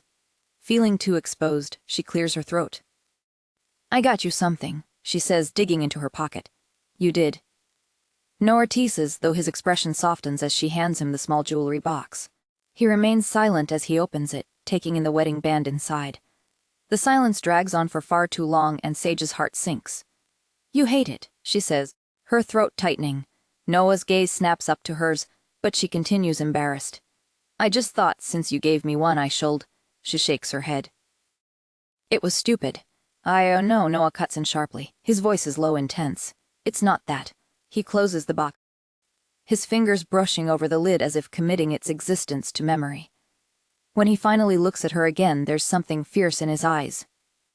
Something raw and unguarded. "It's perfect," he says quietly, and for once Sage believes him. He silences her by placing his palm over her mouth. "I love it," he says, smiling genuinely. His eyes suddenly seem as bright as his smile, and it makes Sage wish she could give him a new ring every day. But then she closes her eyes, a familiar sensation washing over her, like she's being rocked by an invisible boat, one she never truly left behind. "Don't be afraid," her mother had said before she drowned. All in all, Sage thinks she and Noah are making good progress. Over the past 2 weeks, they've spent nearly every evening together, just the two of them. Noah has started letting her in on his alpha responsibilities, often asking for her opinion as if it truly matters. She can't say she doesn't like it, it makes her feel important. Having this powerful man, whom everyone in the pack respects, ask her how to handle matters is empowering. Around him, she's no longer some burden to be married off or Ben's closed off, traumatized ex-girlfriend. Suddenly, she's a capable woman whose actions and opinions have an impact, and she likes this version of herself. She's not just discovering things about herself, though. She's learning about Noah, too. He can be brash at times, yes, but what she once interpreted as immaturity or arrogance, she now realizes is more a passionate temperament. Noah feels strongly about most things and isn't afraid to express it. It's a sharp contrast to Ben's even-tempered nature, and it catches her off guard at times. But Sage finds she likes it Noah's intensity, his directness. Yet, despite their growing connection, the kiss they shared a month ago remains their only physical moment. They haven't even held hands since then. While Noah seems content to take things slow, Sage feels the weight of time pressing in on her. She's nearly 2 months pregnant now, and though no one has noticed the change in her scent yet, it's only a matter of time before someone does. No matter what, Sage tries lightly touching Noah's arm, letting her thigh linger against his when they sit together. Or even walking around the house in increasingly revealing clothes, it's as if Noah is completely impervious to her efforts. Maybe he already has too many women on the side to consider Sage in that way, or maybe she still smells like Ben. Noah had mentioned it before. It's possible his wolf doesn't see her as a potential mate because of it. But the way he kissed her that day, he certainly hadn't acted like he wasn't into it. Then again, he had been drinking. Sage sighs, picking out a new dress from her bedroom closet. Tonight is Ben's engagement party, an event Sage has been dreading. Most of the pack will be there, and she's sure someone will notice the change in her scent. If Noah hasn't noticed yet, it's probably because they're always together, and he's gradually grown used to it. But someone who hasn't seen her in a while will definitely pick up on the difference. Olivia thinks so too and has been begging Sage to stay home. It would definitely be safer, but if she doesn't go, that means Noah will be alone at the party, surrounded by potential conquests. The idea doesn't sit well with her. He hasn't gone out since she found him at the bar that day, but Sage knows it's bound to happen again at some point. She just doesn't want tonight to be that point. "You seem tense," Noah comments when Sage joins him downstairs. "Thanks, babe. You look great too," she grunts, annoyed that he hasn't commented on the dress she picked out to impress him. She thought he might like it. But there goes another failed attempt. "Did you just call me babe?" Noah asks, sounding amused. "You never call me babe." "Shut up," Sage snaps, walking past him. She's aiming for the kitchen, but Noah catches her wrist before she can step inside, pulling her back toward him. "I do think you look good in the dress," he says with a small smirk. "But then again, you look good in anything." Sage's breath betrays her, catching in her throat.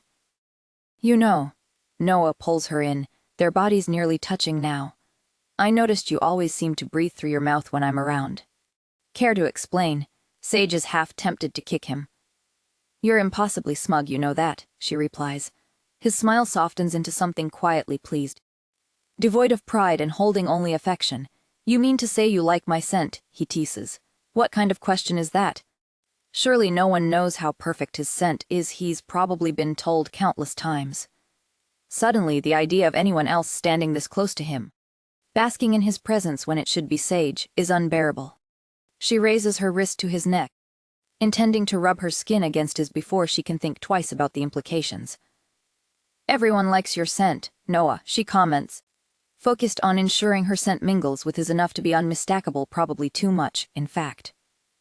When he doesn't respond immediately, it occurs to her that she's scent marking him, a territorial and intimate gesture common between mates, but not between them. And Noah is letting her.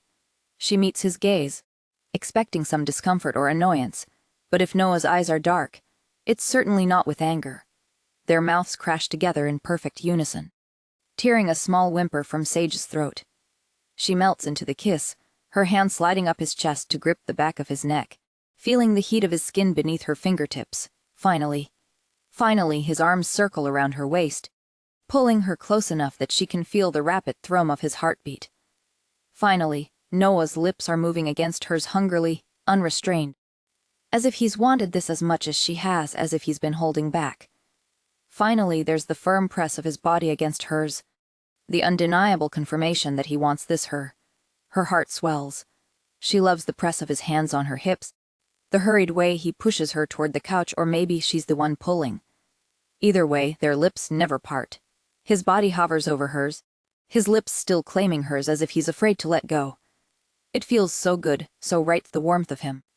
The weight of him, it's everything she didn't know she needed this until now, and suddenly it doesn't feel like enough. The thought overwhelms her, as if she's standing on the edge of a bottomless cliff. What even is this? She thinks, half crazed, as Noah's lips descend on her neck. She tugs at his hair, making him groan, and immediately wants to hear that sound again. Would he be more vocal with someone else? With Jess. She never felt like this with Ben, not during their first kiss or their first time together. Those moments were full of affection and love, but lacked the hunger and desperation clawing at her now. Being with Noah is delirious and disorienting. His touch is demanding and claiming in ways Ben's never was. Yet the more he gives, the more she craves more of his fingers digging into her thighs, more of his lips slowly marking her neck. Her mind spins into chaos, one she can't make sense of, not now. It's like riding a tidal wave, being drowned in sensations entirely unfamiliar. Unknown feelings pour into her, possessiveness, despair, a desire so sharp it steals her breath. You're mine, she thinks, pressing her body flush against Noah's. Mine alone. But these thoughts and feelings feel foreign, intrusive, external. A part of her wonders, comprehends that something strange is happening, something big. She's never felt like this before, not even with the man she loved for years. The man she thought she still loved, the man she did love and perhaps still does. Yet never with the feeling that she'd die if he left. With Noah, she knows she'll never recover if he does. She pulls him closer, sucking a bruise onto his neck, and her breath hitches at the realization. Terror swirls through her. Suddenly, Noah pulls back, his forehead resting against hers. Their panting breaths mingle. This feels nothing like Ben, Sage thinks again. Noah's eyes flicker open dark, full of hurt, a hurt so sharp that Sage nearly recoils, stunned. No, she breathes, reaching for him, but he shakes his head. Standing up, he pulls away, lifting himself off her. His movements are careful and reluctant, as if forcing himself to stop. I can't, he mutters, his voice hoarse and raw. The weight of his rejection is almost too much for Sage to bear. Her mind feels like it's splitting in two, and suddenly, she can't get enough air. Why not? She manages, trying to meet his eyes, pride be damned. Noah purposely avoids looking at her, his shoulders sagging, his face pale. We should get ready, he murmurs, sounding as lost as she feels. The party, Ben's party. He glares at her as he says his brother's name, something accusatory and betrayed in his eyes. It leaves Sage utterly confused, as if she's done something wrong but has no idea what. I don't want to go, she protests, her voice shaky, tears threatening. How could you even think I'd find? Noah cuts in with a brief nod. Ben, don't. I understand. Ben will understand. With that, he grabs a nearby jacket and hurries out the door, almost fleeing, leaving Sage there in the living room engulfed in darkness. The silence is stark, a sharp contrast to the chaos inside her. Sage's mind keeps replaying the way Noah retreated, leaving her behind. The incomprehensibility of it all renders her paralyzed. How could he just leave? It feels so wrong, physically painful even. The thought of him at that party, the thought of him being away, it's more than just a thought. It's a physical sensation, one of dread and pain. He shouldn't have gone. He should be here with her, touching her still, Her chest feels tight. A pressure that starts small but steadily builds, pushing against her ribs. It's as if something is squeezing her, making it hard to breathe. The clock strikes 12, but the hours stretch endlessly. The ticking grows louder in the silence, each second dragging on, pulling her down like a weight. Sage shifts in her seat, trying to take a deep breath, but it feels shallow, as though the air won't reach her lungs. She can't shake the growing unease, a sense of dread creeping up her spine, gnawing at her mind.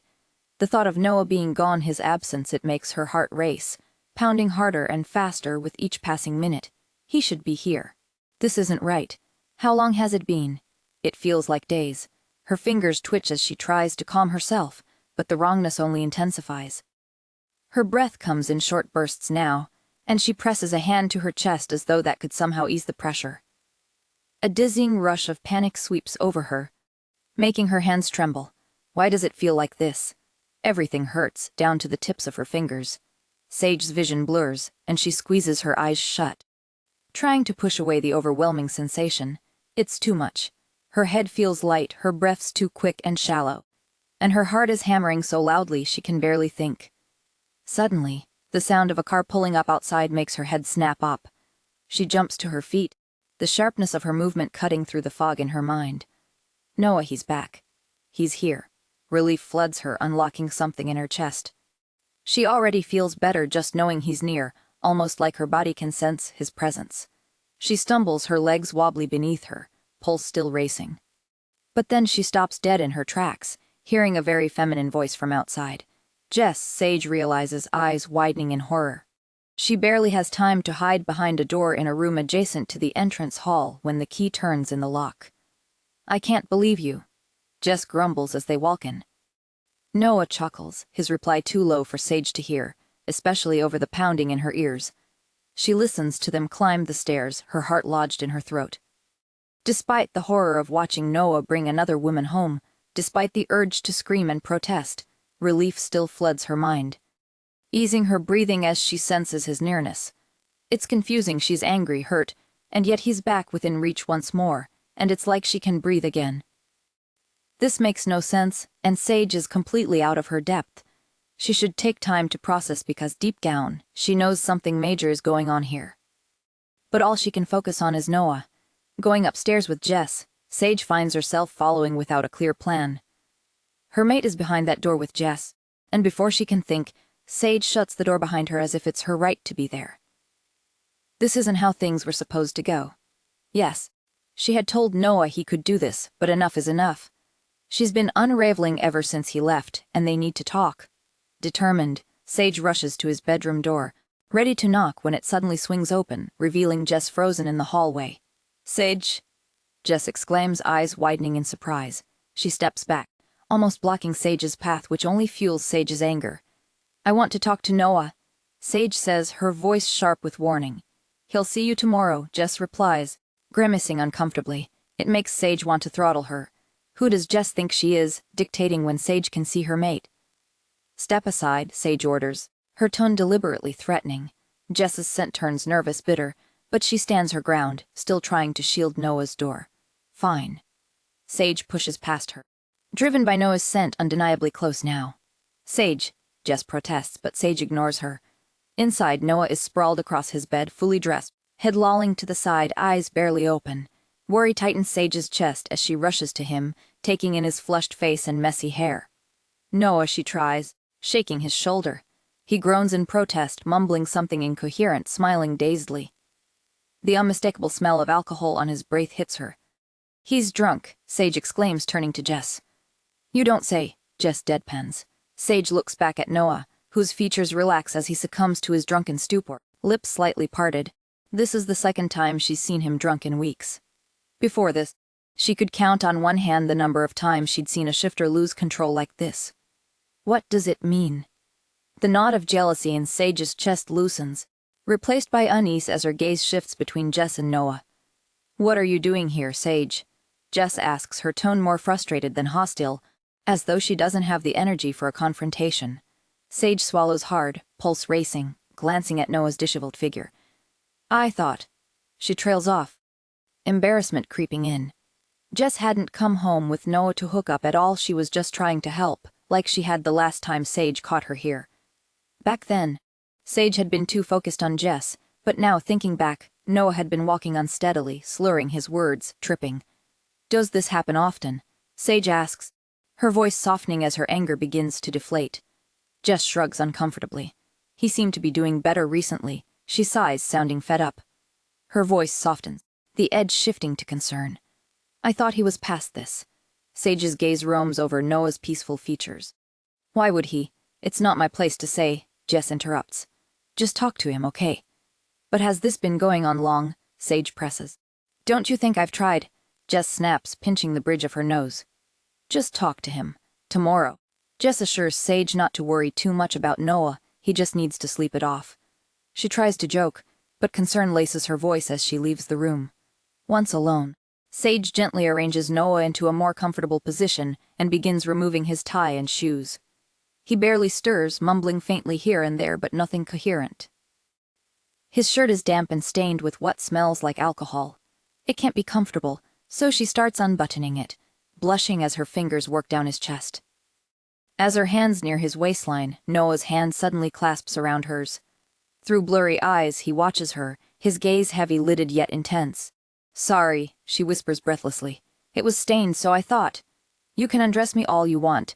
Noah slurs, a slow smile spreading across his lips. With a quiet hum, he guides her hand toward the button of his pants, shifting his hips in silent invitation. Sage grimaces, both embarrassed and frustrated by her mate's drunkenness. We could have done this sober, she thinks bitterly, trying not to look too closely as she reluctantly helps him out of his jeans. But no, he had to go and get trashed. Her thoughts scatter as she takes in Noah's nearly naked form, firm muscles and taut skin laid out before her.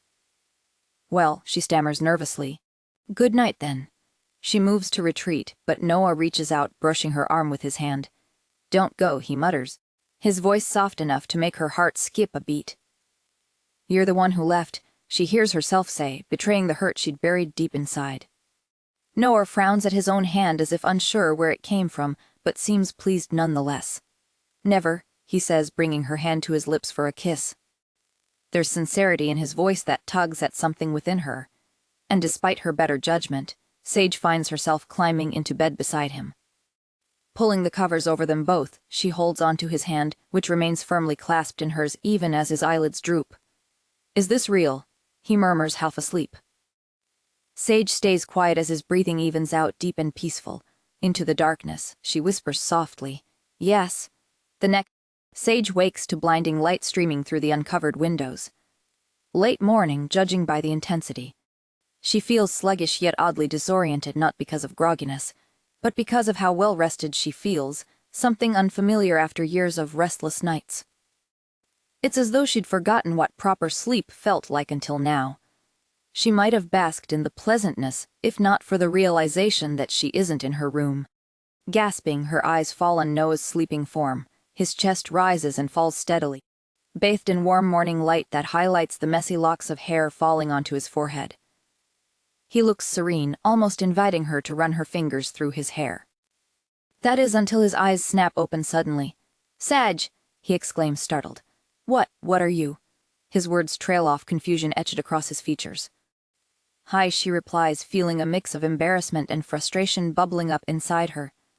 Embarrassment, if anyone should feel it, she's pretty sure it shouldn't be her. She watches Noah glance around the room, at the bed, and then down at his own state of undress. Why are you here? He asks, meeting her eyes, clearly puzzled. His confusion only fuels Sage's irritation. You mean you don't remember? She asks, her tone sharp. The look on his face is all the answer she needs. Did something happen? He stammers, looking more lost than she's ever seen him. She sighs dramatically, suddenly excited at the prospect of making him sweat. It would serve him right for running off only to come back blackout drunk. But her excitement fades quickly as she remembers how he had walked out on her. They could have woken up together under different circumstances, ones they both remembered and enjoyed, but instead, Noah had chosen to leave, even after she made it clear she was interested. Noah, she says, his voice now filled with concern. This might be the only time she ever wakes up next to him. It could also be the last. Soon he'll know about her pregnancy, and if he isn't interested now, he definitely won't be then.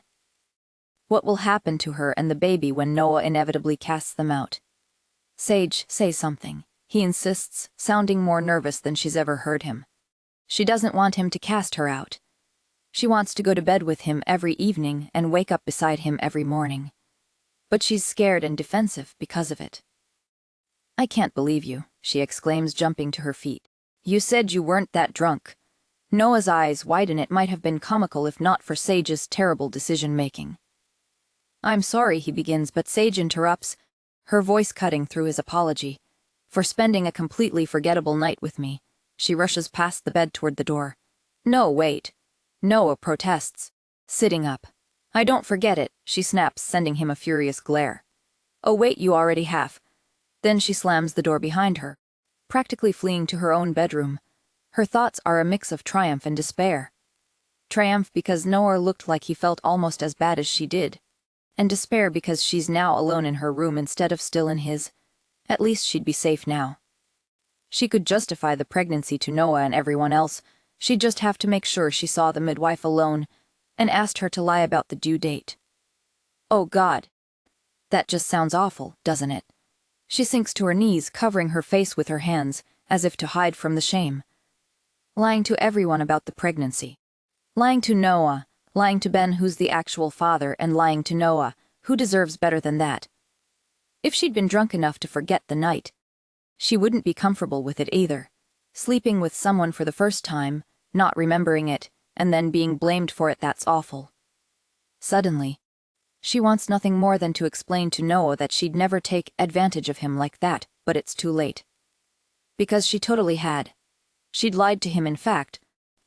She's been lying to him ever since they met. Sage should have told Noah about the pregnancy and asked for his help and protection for the baby rather than asking him to be her mate.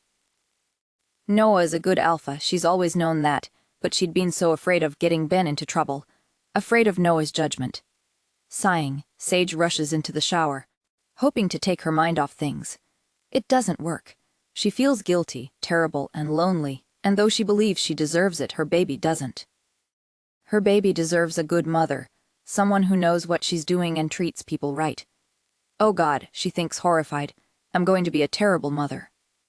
The realization hits her like a slap, and she bursts into tears, the sound drowned out by the shower's steady stream of water. She remains there until the water runs cold and even longer. It becomes apparent that Noah isn't there when Sage finally comes downstairs. Suddenly, being in the house alone feels too stifling to handle. Sage grabs a coat and heads out with no particular destination in mind. She considers shifting to take her mind off things, but decides against it when she realizes she's not entirely sure it's safe for the baby. Opting instead to walk aimlessly, she wanders through the forest surrounding the house. The familiar scent of pine and earth grounds her, though it does little to ease the knot of anxiety settling deep in her stomach. The sun filters through the trees, casting dappled shadows across the path. While the warmth on her skin offers momentary relief, the restlessness inside her remains. Each step feels both aimless and necessary, as if she's trying to outrun her thoughts but knows she can't escape them. After a couple of hours, she finds herself in town. The bustle of life is a sharp contrast to the quiet of the woods. She drifts along the streets, unsure of what she's looking for, until something, or rather, someone catches her eye. Phoebe. She's standing on a street corner, talking animatedly, waving her hands around. This catches Sage's attention because Phoebe is usually calm and subdued, the type who doesn't like to attract attention. But she doesn't seem to care about that now. Her movements are agitated, as if she's trying to make a point, and the look on her face, she seems upset, not scared exactly, but hurt. Sage squints, walking closer. The person Phoebe is with is tall and lean, a man with messy hair whose back is turned to Sage. Unlike Phoebe, he seems relatively calm, that is, until Phoebe looks like she's about to spin on her heels. Then he lunges, reaching to grab her arm. Is everything okay? Sage asks, inserting herself between them. Sage! Phoebe startles. What are you doing here? Sage doesn't reply. Her gaze locks with the man's. His dark green, cat-like eyes hold something sinister, and staring directly into them has Sage freezing in place. Have we met before? She asks, her mind struggling to place him. She thinks they have, but where? He seems familiar, though the memory slips just out of reach. I don't think so, the man replies, his tone calm and composed. Phoebe gives a curt nod. Thank you for the directions, he says before hurrying away. Sage watches him go, the uneasy feeling twisting her stomach tighter. Who is that guy? She asks Phoebe, still watching the tall figure disappear around a corner. Phoebe is watching him too, her lips pressed into a tight line. No idea. He was lost, I think, she says with a shrug, turning to Sage. Coffee. She smiles brightly, but somehow the feeling that something is wrong doesn't fully go away. Sage ends up grabbing coffee with Phoebe. She feels too lost and rattled to make up an excuse, and once they're seated in the coffee shop, hot beverages in hand, Sage slowly begins unburdening her troubles onto Phoebe's listening ear. Why don't you just try to? I'd tell Noah you like him, Phoebe asks over her second cappuccino. Sage chokes on her decaf. I don't like him, she replies lamely. Phoebe shrugs. Sounds like you do. You're troubled when he goes out. You don't like seeing him with other girls. You're concerned about his drinking problem. I don't know if he has a drinking problem, Sage feels the need to defend. Well, from what I've seen, he certainly uses it as a coping mechanism, Phoebe says. Trust me, I know the signs. Sage recalls Jess suggesting she should speak with Noah too, but what was she supposed to say? Changing the subject, she asks, how's it going with Ben? Fine, I guess. We're having dinner with his parents later, Phoebe says, not looking particularly enthusiastic. This makes something inside Sage twitch uncomfortably. I'm sure Ben is really looking forward to it, Sage, gauging Phoebe's reaction, but there's no particular response. Phoebe seems indifferent. You find me cold, Phoebe says, noticing Sage's expression. But it's different for me. I'm human. I don't feel the fated bond like you guys do. I get that, Sage says, and she does. Though that doesn't mean she doesn't feel sorry for Ben. Phoebe is his fated mate, and being near her is probably all he can think about. But unfortunately, her being human means the experience isn't the same for her.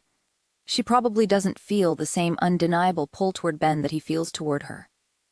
And while uncomfortable for Phoebe, it's probably devastating for Ben. What about your parents? Sage asks next.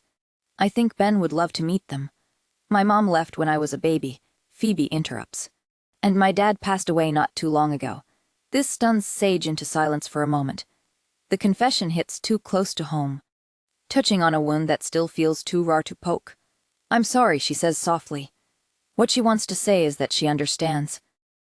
She understands Phoebe's detached expression when in reality she probably feels anything but. She understands what it's like to be neglected by a parent.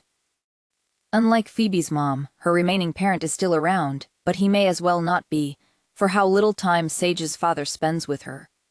Ever since her mother passed, it's like a part of him died with her, like he gave all his love to the deceased and had nothing left for anyone else.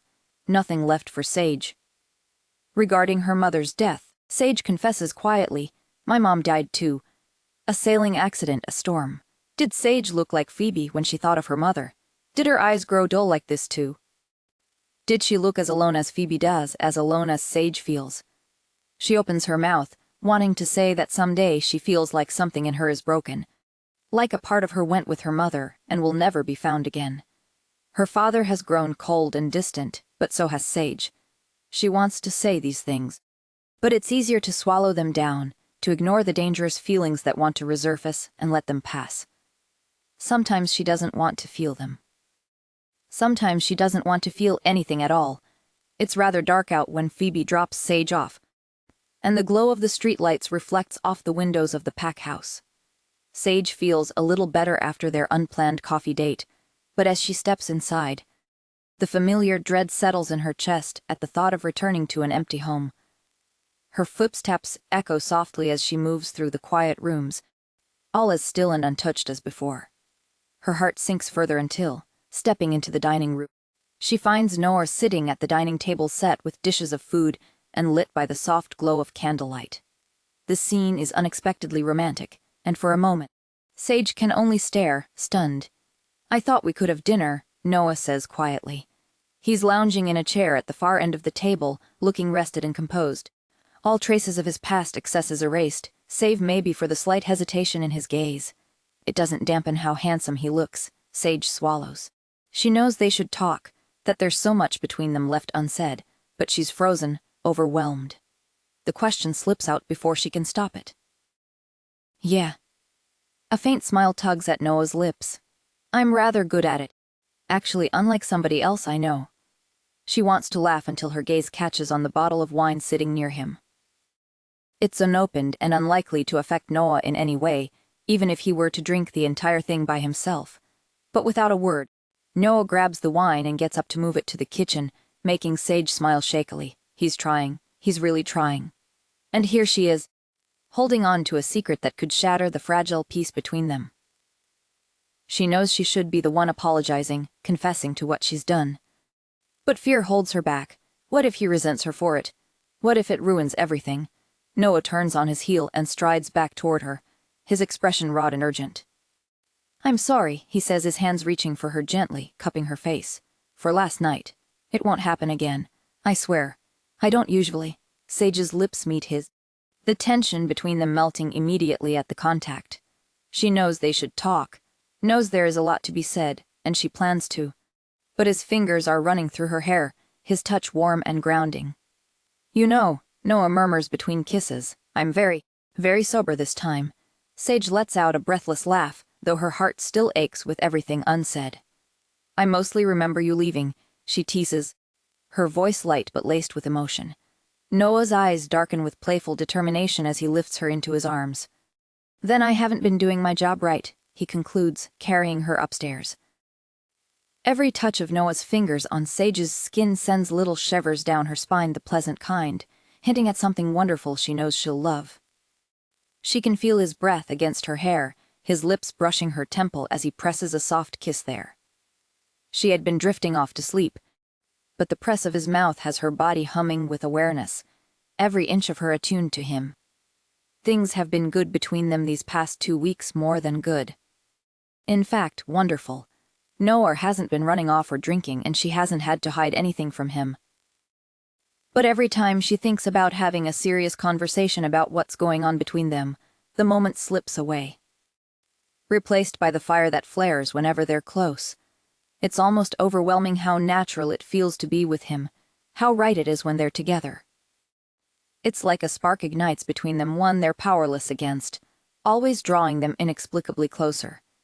Is that what it feels like to be mated? They haven't exchanged claiming marks yet, no bond should technically exist. Sage shifts slightly, her fingers grazing the bare skin of Noah's chest. And his breath hitches, his hand tightening on her waist.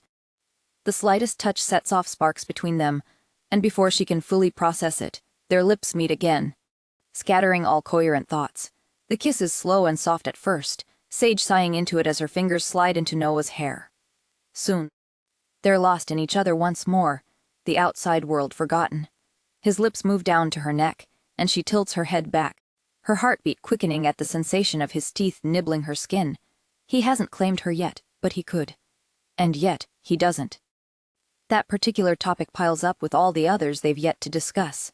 It's not that they don't talk at all, they joke, tease, and flirt.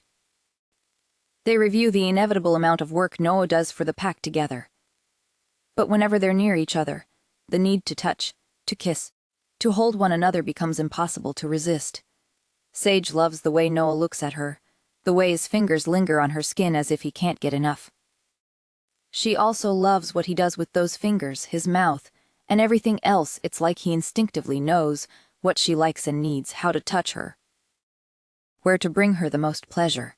It would make her feel inadequate, how good he is at reading and pleasing her, if he didn't seem to enjoy her ministrations just as intensely. Sage lets out a soft sigh as Noah's lips brush her collarbone. She knows they should talk, should figure out what this is between them, but for now, words feel unnecessary. All that matters is the warmth of his skin against hers, the steady rhythm of his heartbeat sensing with her own. All of this hints at what the future might hold for them, but whenever they're this close, it's as if nothing else matters, probably because nothing does. She thinks, straddling his waist. In retrospect, Sage probably should have known that if she didn't tell Noah about her pregnancy, the truth would eventually come out in the worst way possible. But in her defense, she hadn't expected the worst way possible to mean him hearing about it at the same time as Ben, Phoebe, his parents, and half their pack during a dinner party. The evening is in full swing. A large table stretches across the grand dining room, laden with a feast fit for a celebration. Laughter and conversation fill the air, the sounds of clinking cutlery and glasses creating an almost festive atmosphere. The room is bathed in the warm glow of candlelight, casting a golden hue over the lavish spread of food, roast meats, fresh vegetables, and decadent desserts arranged beautifully, each dish more extravagant than the last. Around the table sit the most influential members of their pack: Noah and Sage's parents, Ben and Phoebe, Jess and Roy, the priest who mated Sage and Noah and will soon perform the same ceremony for Ben and Phoebe. It's meant to be a joyous occasion, the official celebration of Ben and Phoebe's engagement, but for Sage, there's a tension simmering beneath the surface. She watches the others interact, forcing a smile here and there, her stomach twisting with unease. Ben and Phoebe sit close, Ben's hand resting protectively on hers, his parents beside them trying and failing to hide their obvious discomfort at their son being engaged to a human girl. Jess, as usual, is watching everything closely, her sharp eyes flicking between Noah and Sage with quiet scrutiny that grows harder to ignore by the second. And Noah, he sits at the head of the table, exuding his usual calm authority, though Sage can see the faint tightness in his posture. The more her eyes flicker back to him, the clearer it becomes. The conversation is lively, filled with stories and laughter, yet Sage's focus keeps drifting to the endless wine glasses being passed around. Noah, to his credit, politely refuses each one, but Sage still feels her heart clench every time someone offers him a drink. Her wariness grows with every refusal. She's watching too closely, and she knows it. She knows Noah can feel her hovering. At one point, their eyes meet across the table, and she sees it, the flicker of hurt in his expression, the subtle stiffening in his shoulders. He knows she's checking up on him, that she doesn't fully trust him to say no.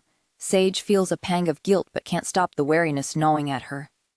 The memory of Ben's last engagement party lingers in her mind, tainting the moment with anxiety. Jess catches her eye, raising an eyebrow slightly, as if she can sense the tension building. It only makes Sage more self-conscious, more aware of the fragile balance in the room. Then Noah clears his throat, cutting through the hum of conversation. "We have a special tonight," he announces, the tradition to unfold. His voice is calm yet carries a weight of authority that quiets the room instantly. All eyes turn to him as he gestures toward Ben, who sits up straighter. As part of their engagement customs, Ben has hunted a deer for Phoebe, which they will share tonight, symbolizing their devotion. Ben rises to his feet, his gaze sweeping across the room, a small smile tugging at his lips. "I thought it would be fitting for Sage and Noah to join us," he adds, since they've never had a proper courting or engagement period themselves. The room buzzes with excitement, murmurs of approval rippling through the pack. Noah grins, clearly pleased with his brother's idea, while Phoebe's smile appears tight as she nervously glances at the plate of raw venison being served. Sage, however, feels her stomach drop. Eating raw deer while pregnant, she knew she should have consulted the pack's midwife already. She has no idea if it's safe, but she guesses probably not. In doubt, she simply can't do it. As the dish is placed before her, a knot of dread tightens in her chest. Ben leans forward, his smile broad and encouraging. "Sage, I swear I picked a good one. Don't look at my offering like that." Olivia, seated beside her, nods with a knowing smile. "This was a wonderful idea, Benjamin, to have Sage and Noah partake in the exchange. Very considerate of you." Sage swallows hard, feeling the weight of their expectations pressing in on her from all sides. Her eyes flick to Noah, who watches her silently, his expression unreadable. He's probably wondering why she's hesitating like this, perhaps assuming the worst. But what is she supposed to say? The tension coils tighter in her chest as she stares at the plate, her pulse pounding in her ears.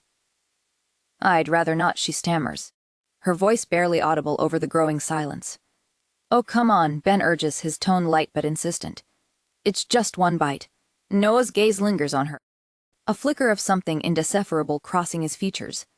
The silence around the table thickens, and Sage feels suffocated under the pressure, trapped between the truth she's too afraid to tell and the mounting tension in the room. Olivia gives her a pointed look. Sage's hands tremble under the table, her breath coming in short, shallow bursts as the weight of their expectations bears down on her. She feels cornered, with no escape from the moment. "I can't," she says, finally meeting Noah's eyes. "Why not?" he asks cautiously. "Because I'm pregnant." It takes only a second. Her eyes meet Ben's. And then the entire room erupts into joyful exclamations. Sage is lifted into Noah's arms as everyone immediately forgets about everything else. "Is this true?" Noah asks, cupping her face. "We're going to be parents." His smile takes Sage's breath away. He looks so happy, happier than she's ever seen him. "Yes," she replies, placing her hand over his. A hand covers his, squeezing his fingers. His smile is infectious. She finds herself smiling too, losing herself in his gaze. Nothing matters but this moment, just the two of them. Noah will be a wonderful father to their baby, and Sage knows it. Congratulations ripple through the room, hugs exchanged all around. Sage doesn't understand why she waited so long to announce her pregnancy, or why she had been so worried. The identity of the father doesn't matter. What matters is that she and Noah are together now, about to become a family. At least, that's what she believes. Once everyone settles back down, her eyes meet Ben's again. The way he looks at her, the way he stares, it unnerves her. He knows her too well. And when the guests move from the dinner table to the living space for tea and coffee, the small note he slips into her hand confirms it. "Meet me at our spot late at midnight. We need to talk." Sage sits cross-legged in the old treehouse, her fingers tracing the grooves of the weathered wood absent-mindedly. It's quiet here, the kind of quiet that once comforted her. Now, it only amplifies the nervous energy swirling in her chest. This treehouse, hidden among the thick trees on the edge of the mansion's grounds, had been her and Ben's escape as kids, an oasis they'd built together before Noah stepped in to fix their shoddy construction. Back then, it had felt like their own world. Now it feels like a cage. The wind rustles the leaves outside, and Sage pulls her coat tighter around herself, trying to steady her breathing. It's past midnight, and Ben still isn't here. She keeps glancing at the worn planks beneath her, her thoughts spinning as the minutes drag on. What is he going to say? Ben is the father, there's no denying that. But selfishly, Sage doesn't want him to tell Noah. Noah feels like the father. He's the one she's building a life with, the one she imagines raising this child with. Yet Ben won't be able to have children with Phoebe, and that complicates everything. He'll want to be involved. This baby is his only chance at having a lineage. Sage chews on her lip, her anxiety mounting. She told Noah she was going to bed, that she was tired. Though he accepted it, he'll soon finish wrapping things up with their guests. If she's not back by the time he gets to their room, he'll have questions she's not ready to answer. The cold bites at her fingers, and she flexes them, glancing at her phone. It's 20 minutes past midnight. She'll give Ben 10 more minutes. If he doesn't show, she's going back to the house. She can't afford to wait any longer, not like this. Her thoughts keep looping back to the same place. What will Ben want? Will he fight for the baby? Will he tell Phoebe? Will he tell Noah? A light breeze moves through the trees and Sage shivers. The old wood creaks beneath her as she stands up. It's been 30 minutes. She takes one last look around the darkened treehouse before climbing down the ladder. Relief mingles with lingering tension as she decides it's time to head back. The walk back to the house stretches ahead of her, each step heavy with uncertainty. The mansion feels longer than usual, her footsteps crunching on the gravel path. The night air is crisp, and the faint sound of the wind rustling the leaves follows her all the way back. She moves quickly, slipping through the side entrance of the house. The grand foyer is dimly lit, the house quiet now that most of the guests have left. Sage breathes a sigh of relief. She still has time to make it back to their room before Noah notices her absence. But as she moves toward the stair, her eyes catch the faint glow of light coming from under a door just down the hall, Ben's room. Her heart skips a beat, and she hesitates, her hand resting on the banister. Phoebe might be in there, she thinks. But if Ben's awake, they need to talk. They can't keep avoiding this. Sage steps toward the door, her pulse quickening. She knocks once softly. No answer. She knocks again, louder this time, hearing faint murmuring from inside Ben's voice. But still no response. "Ben," she calls out quietly, her brow furrowing as she presses her ear to the door. His voice drifts through the wood, too muffled to make out. Something in her gut tightens, a sense of unease creeping in. She knocks again, harder this time. When there's still no answer, Sage's frustration mounts. She turns the handle and pushes the door open, stepping into the room slowly. The light from the bedside lamp casts a soft glow across the room, and her eyes immediately land on Ben, sitting at the edge of the bed, his back turned to her. He's muttering something under his breath, but there's no one else here with him. He doesn't even turn around to acknowledge Sage's presence. Knowing in her gut something's wrong, she hurries to his side. Kneeling beside him, she gasps. Ben's eyes are open, but they seem glazed, like he's staring into space and can't even see her. He's mumbling words, but they don't make a whole lot of sense. When Sage grasps his hand, he doesn't react. "Ben," she insists, shaking him slightly. "What's wrong? What's happening?" No reaction. Eunice turns into fear, and Sage opens her mouth, ready to call Noah over, when suddenly a hand clasps over her mouth, and a voice whispers in her ear, "He's fine, I swear. Please don't say anything. Please." Sage easily shakes Phoebe off her. She hadn't heard her arrive, too wrapped up in Ben's worrying state. The girl must have been in the ensuite bathroom when she arrived. "Phoebe, what's going on?" Phoebe raises her hands in appeasement, her eyes widening in obvious fear. "Sage, I beg you, keep quiet." Her words slowly register, and that's when it occurs to Sage. Phoebe, Ben's mate, doesn't seem remotely worried about him. Almost like whatever's happening to him doesn't come off as a surprise. "Did you do this?" Sage gasps, angling her body between Ben and this girl she's suddenly pretty certain is not who she thought she was. Phoebe shakes her head hurriedly. "I didn't. But you know what's happening." Sage insists, "You know what's wrong." Phoebe shuts her eyes, anxiety marking her features. "Nothing's wrong. I promise you." "Oh my God," Sage whispers, jumping to her feet. Her feet ache, and the thought of getting a doctor crosses her mind. Phoebe steps in, blocking her path. "He doesn't need one. He'll be fine." "Get out of my way," Sage threatens, desperation edging her tone. "Please just listen to me," Phoebe pleads. "I did so. And now she's trying to stop me from warning others and getting help. It just won't do," Sage mutters under her breath before lunging at the girl, focused on getting her out of the way by force if necessary. Phoebe takes a step back, raising her hands. "Don't, Sage. You'll hurt yourself," Sage screams, reaching out for Phoebe's throat. Her hand never makes contact. Instead, her body slams into what feels like an impenetrable wall, and she is violently thrown back, her head hitting the surface with a loud crack. Sage's vision blurs as black spots dance across her eyes. She tries to move, but the spots are turning into stars, and her head throbs with pain. Then everything goes black. Sage's eyes flutter open. The air around her smells stale, thick with the scent of dust and old paper. She has no idea where she is. Blinking rapidly, her head throbbing, she looks around the dimly lit room. It looks like a bookstore, shelves lined with ancient-looking books, their spines cracked and faded. The wooden floor beneath her creaks faintly as she shifts. But something feels off, making her skin prickle with unease. She pushes herself up from the worn couch, feeling disoriented. How much time has passed? Is it still night? The weak light filtering through narrow windows suggests it is, but she can't be sure.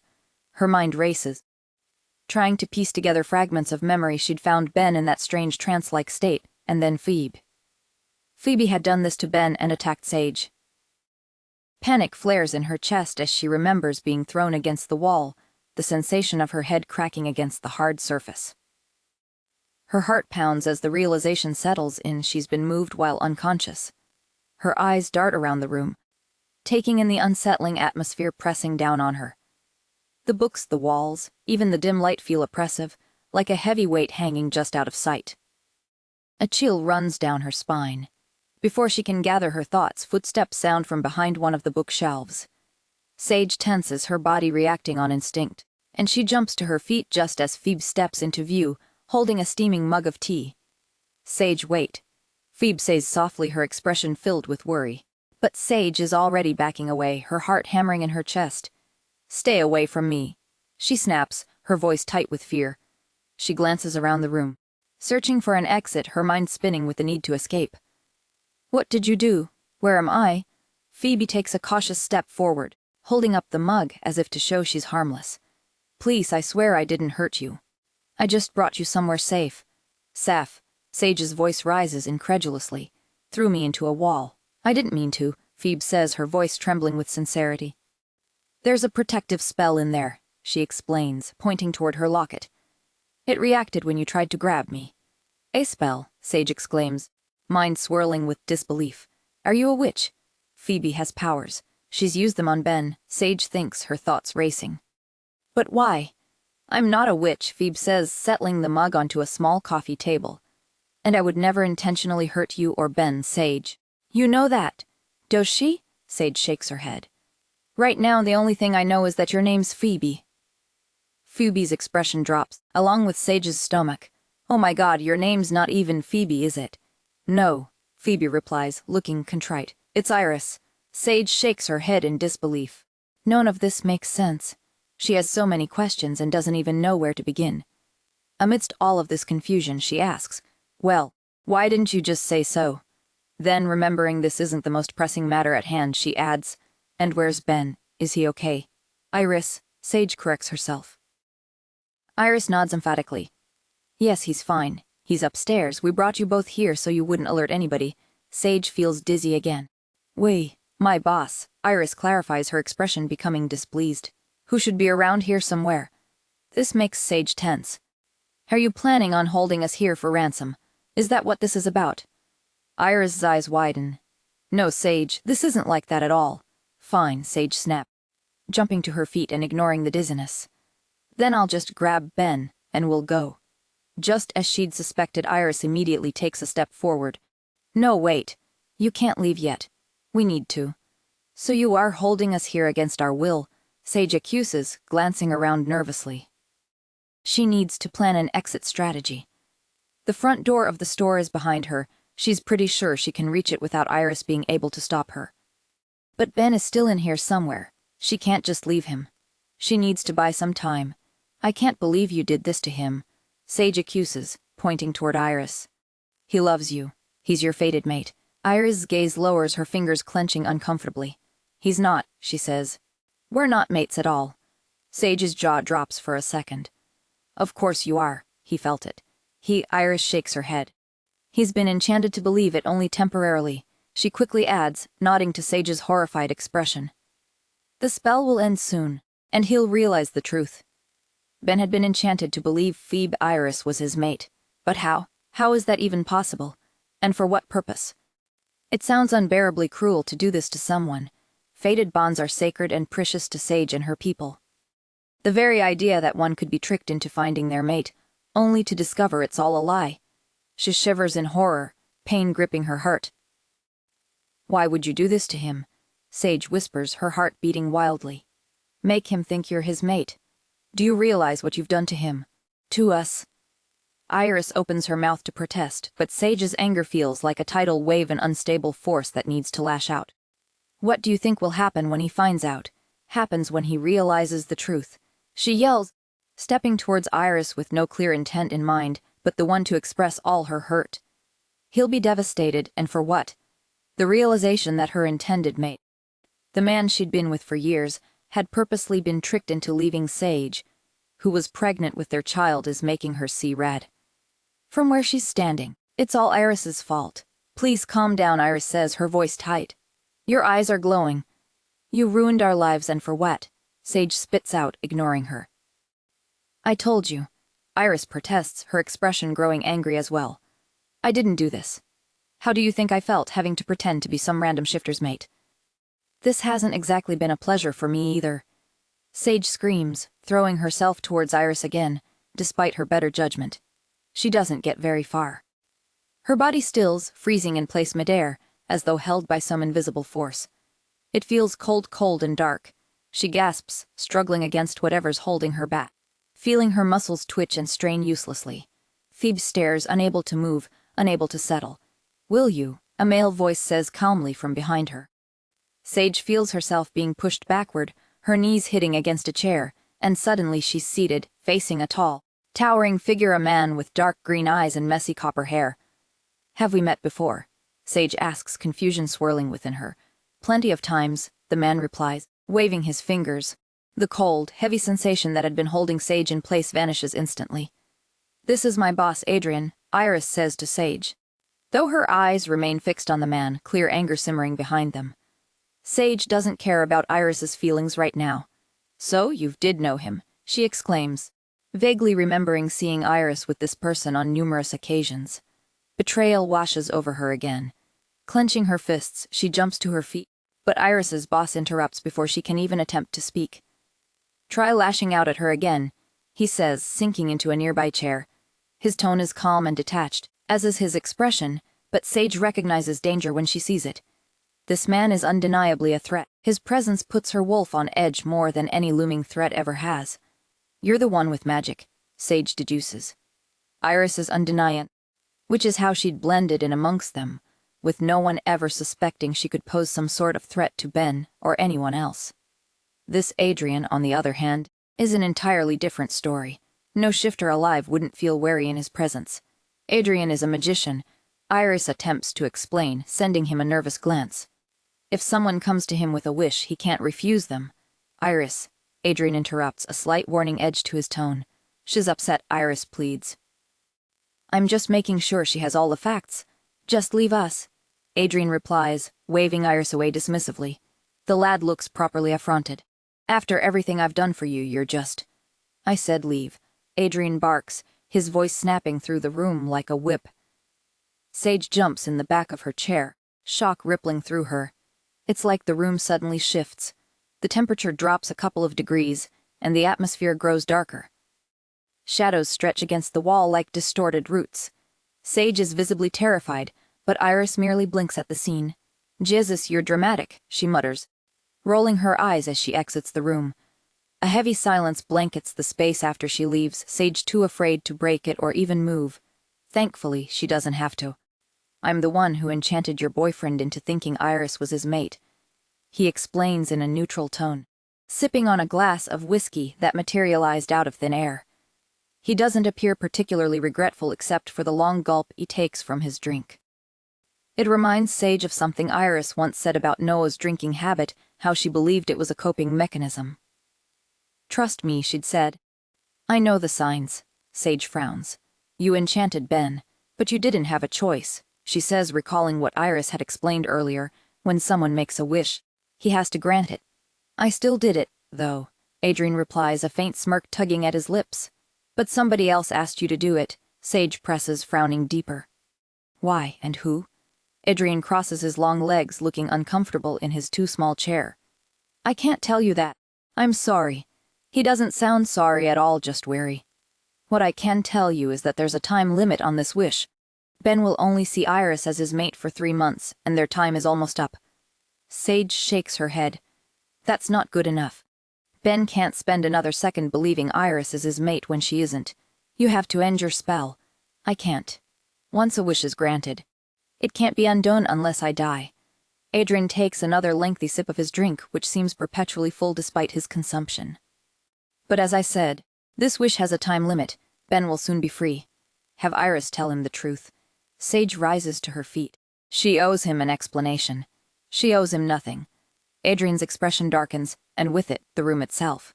Shadows bloom, creeping toward them from every direction, and Sage swears she hears faint whispers echoing through the air. "She's done enough as it is. And you'll leave her alone," Adrian warns, his voice carrying a dangerous edge. Tears well up in Sage's eyes. Whatever Iris and her boss did, it wasn't for personal reasons. But Sage can't walk away, not without Ben, not without knowing who tried to harm him. Who's to say they won't try again? "Just tell me who did this to Ben," Sage pleads, forcing her voice steady despite the unease prickling her skin. Even if the spell breaks soon, someone still tried to hurt him. They need to be held accountable. Adrian snorts, as if the idea is absurd, making Sage clench her fists. "Your alpha already knows," Adrian says dismissively, rolling his eyes. This was never about his brother. Sage freezes, her mind reeling. Going blank, she whispers, feeling her body sagging back into the chair. If not for it, she would have sunk to the ground. "What do you mean?" "He knows," she says, though of course, he doesn't. Adrian gives her a small, mocking smile. "Ask him." He tells her they'll keep his brother here for the next 3 days. The spell will break after that, and he'll be free to return home. Sage feels tears running down her cheeks. "I'm not leaving Ben here with you," she says defiantly. When pressed to give a name regarding who's really behind this, she clenches her fists. Iris will be held accountable enough. Adrian rises from his chair, approaching her slowly like one would approach prey. Shadows seem to loom in from behind him, making Sage want to retreat and hide. I've played my part, and so did she. Threaten my assistant again, and there will be consequences. Am I clear? He waves his hand across the air, and Sage feels her body rising from the chair, pushed toward the door of the shop against her will. Be sure to tell your alpha what I said. The magician sneers from behind her, and then Sage is thrown outside, the door slamming in her face. If one were to ask Sage how she'd managed to get home, she wouldn't be able to say. She stumbles through the quiet streets as if they're part of some dream she can't wake up from. The world around her is a blur of cold shadows and faint dawn light. Her mind is a whirlwind of questions without answers, each one more confusing than the last. Is Ben even okay? Back at that shop, was Adrian lying? If he wasn't lying, then who had made that wish? He'd implied it hadn't been about Ben, but then did that mean it had been about her? The sun is slowly rising, white and cold over the dark purple clouds on the horizon, offering no comfort, just the cold, harsh reality of a new day that feels like the end of everything she knew. Nothing makes sense. Who would do that? Who would make such a wish, and why? And how could Noah have possibly known and not said a thing? The question tightens like a noose around her chest, making it hard to breathe. The icy wind whips around her, and suddenly the barren streets morph into something else, replaced by the heavy, suffocating silence of a rainy cemetery. The funeral had been held on a similar day, cold and overcast, the sky heavy and unyielding. The wind had been just as sharp, biting through her thin black coat as she stood at the edge of the grave, staring down at the coffin that held her world. Sage's knees buckle as the memory floods her. The chill in the air, the numbness seeping into her bones, it feels exactly like that day. She remembers standing beside her father, her small hand gripping his as tightly as she could. Though it had felt like he was a million miles away, Sage shakes her head. She doesn't want to be there. She doesn't want to feel this way. She doesn't want to feel anything. She urges the flood of emotions back down, pushing the memories and the pain away. But the sense of loss, of abandonment, it's all the same. The grief she thought she had buried is clawing its way to the surface, refusing to stay hidden any longer. The surface pulls her back to that moment. Don't be afraid, her mother had said, arms wrapped tightly around Sage, before everything was swallowed by the depths. Now she feels like a child again, small, unsteady, standing on the edge of something too vast and painful to comprehend. Fear is her constant companion, though she's become adept at hiding it, even from herself. Especially from herself. Sage's steps falter. It's because of that wish, she thinks. She'd been fine with Ben, happy, even for years. They were good together, happy and unafraid. But then someone intervened, sought out that magician somehow. Somehow Sage finds her way home, though her mind churns with chaos. She hasn't made it far past the gates when Noah comes running toward her, relief flooding his features. Where were you? What happened? He asks, reaching for her. But Sage steps away. She can't bear to look at him, let alone be touched by him. Is it true? She asks, her voice dull life. Did you know Phoebe wasn't Ben's mate? A deafening silence answers her, a confirmation sharp enough to cut through her chest. How could you? Sage whispers, feeling faint. The wind howls around her, cold seeping deeper into her bones. For a moment she's back there on the boat, terrified. I'm sorry, Noah says, eyes clogged, devastation etched across his face. I should have told you. Sage, listen, but Sage can't listen. She's small again, alone, clutching her father's hand as tightly as she could, though it hadn't stopped her world from shattering. Her mother was gone, and the same hollow ache surges through her now, an emptiness nothing can fill. How could Noah have known and not said anything? The thought burns through her, leaving bitterness in its wake. She's losing him too, isn't she? Losing everything all over again. The baby is his, Sage says, her voice trembling. Because he doesn't understand, can't even begin to understand how wrong everything is. Except I do, Noah interrupts, shock snapping her gaze up to meet his. You knew, she whispers, her heart still lodged somewhere inside her chest. Sage, Noah's voice cracks under the weight of shame, his shoulders sagging. He lowers his gaze, unable to look at her now. Since when? She demands. Noah clenches his jaw, and it ignites a burning anger within her. How long, Noah? Since I first came to you. On your birthday. I could tell right away. Sage's world spins, her breath catching as Noah's confession sinks in. He knew. He's always known. The thought screams louder than the wind tearing around them. How? She whispers, her voice raw and broken. How could you possibly? Noah steps closer, cupping her face, something soft and fragile in his eyes. Come on, Sage, he murmurs. You know, she shakes her head. No, she doesn't. She doesn't know anything. She steps back as if distance might erase the truth. Sage, Noah says, his voice steady despite the storm between them. I can feel when you're upset. I can read your thoughts sometimes. I know how you feel about me. I know you know. The words hit her like a physical blow. She stares at him wide-eyed, her heart thudding painfully in her chest. You're mine and I'm yours, Noah says, his tone unwavering. The tone grows more imploring. You're my mate, Sage, my fated mate. The words echo through her mind, ringing with a terrible finality. It can't be true. Fated mates recognize each other instantly, or at least once they turn 18. Fated mates cannot stand being apart, cannot exist without one another. And she's been fine without Noah. She doesn't need him. She's not his. If that's true, then losing Noah. She can't breathe at the thought of it, of being bound to him in such a way. Sage shakes her head violently, stepping back again. Why didn't you say anything? If I'm your mate, then why didn't you? Because I thought you knew. Noah snaps, his voice cracking under the weight of emotion. How could you not? For me, it's been a given loving you, this bond. I can't remember not feeling like a part of you is always with me. Sometimes, I don't even know where my feelings end and yours begin. He looks devastated, holding onto her hand as if letting go would mean the end of everything. I realized when I turned 18, he continues, his voice softer now, pleading. But at the time, you were 14, too young to start a relationship. So I kept quiet and waited. I thought of saying something when you started seeing Ben, but you two were happy. I told myself things would fizzle out on their own. But you never broke up with him. I thought you'd chosen him over our bond. His voice breaks.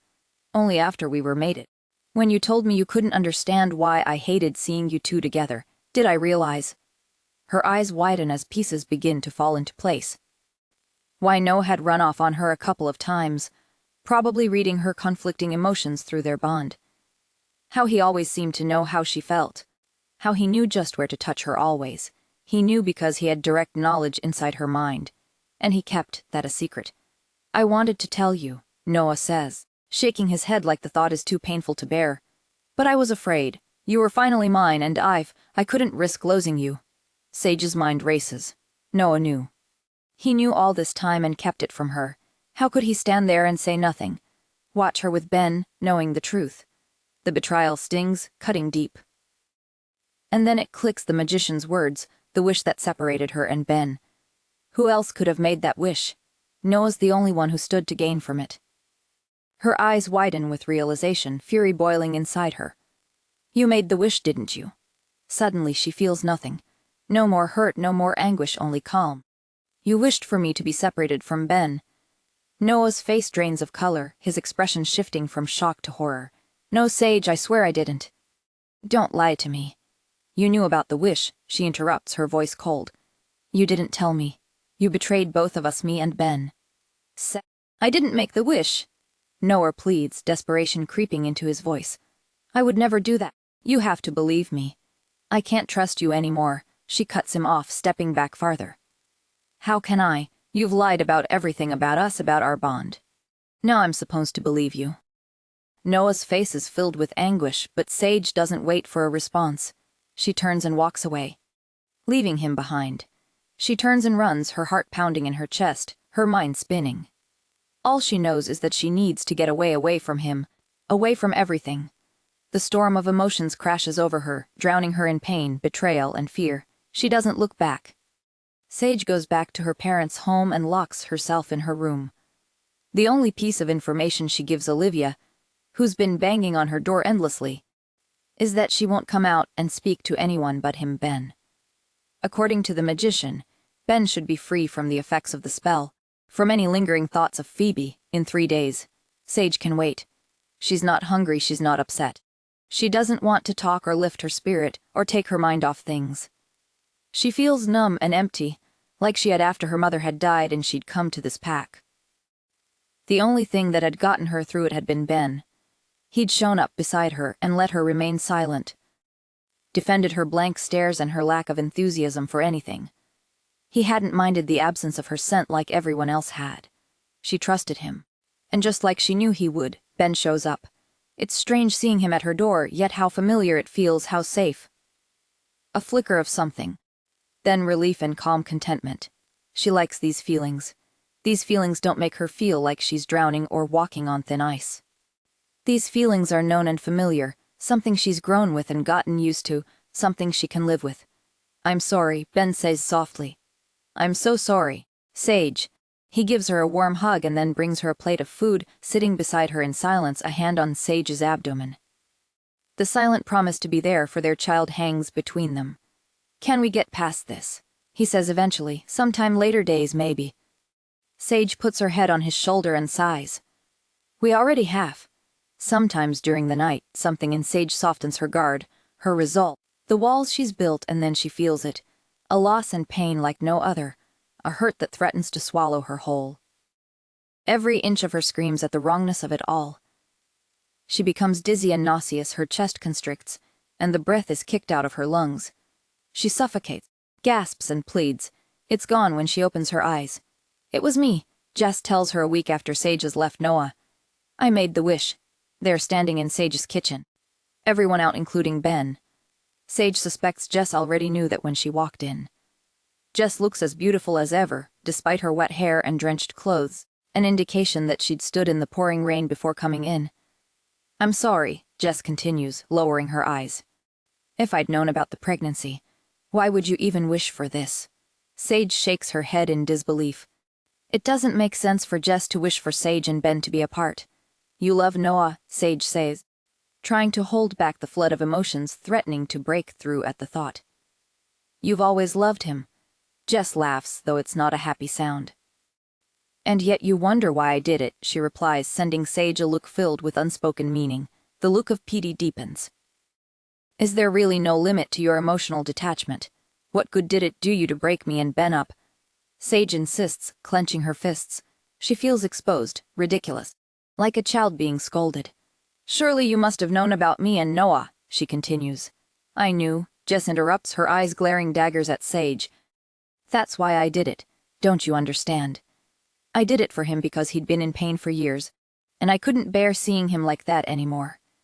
Sage is struck speechless, grateful for the emotional void that has swallowed her whole. It's cold, but it doesn't hurt. You and Noah were still together when he realized you were his mate, Jess says, shaking her head in defeat. I was so in love with him, and I thought he felt the same. He did feel the same until he woke up one morning and didn't. Because suddenly it was all about you. Sage purses her lips. He never noticed me before. You were everything to him, a child, his brother's friend, then his brother's girlfriend. Jess snorts. I should have known, though. He always had this thing for you. Even back when you were pale and withdrawn, with no scent. Do you know it was him who asked Ben to befriend you? I was there when he did it. He'd seen you from afar and thought you needed a friend.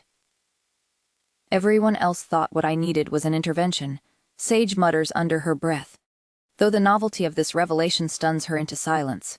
She hadn't known Noah had ever noticed her, not as kids anyway. But she'd noticed him. From the very first moment he'd shone brightly, like the sun, drawing everyone toward him. Life in her new pack had seemed cold. But Noah was the only warmth she'd found.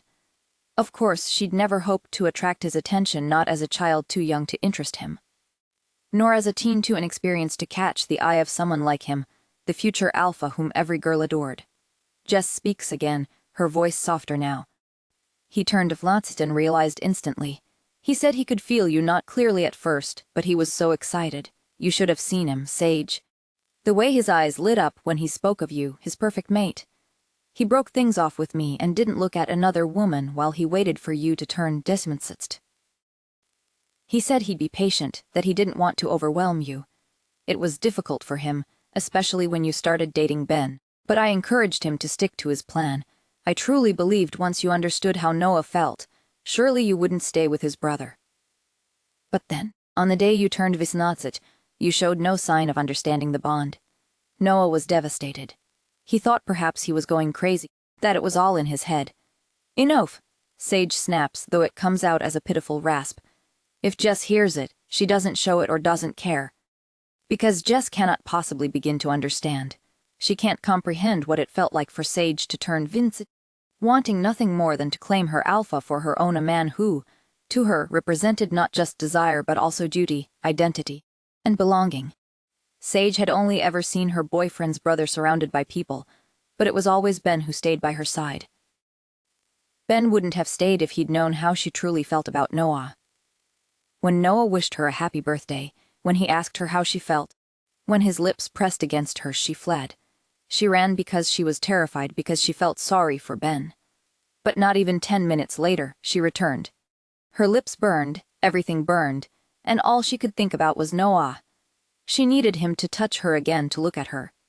But when she found him, he was kissing Jess. That was the night he started drinking.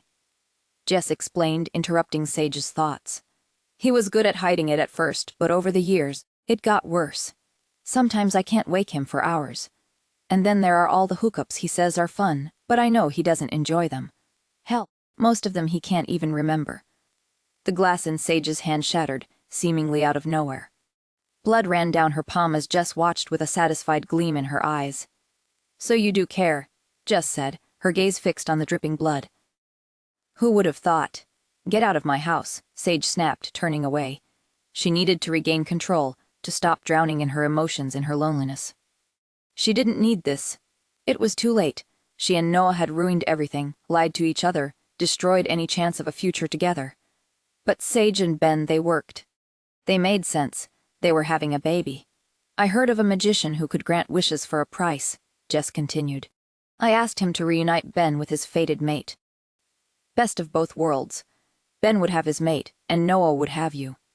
But the magician said the one thing he couldn't do was tamper with fated bonds. He said white magic protected those bonds, and his magic, well, his magic came from darkness and suffering.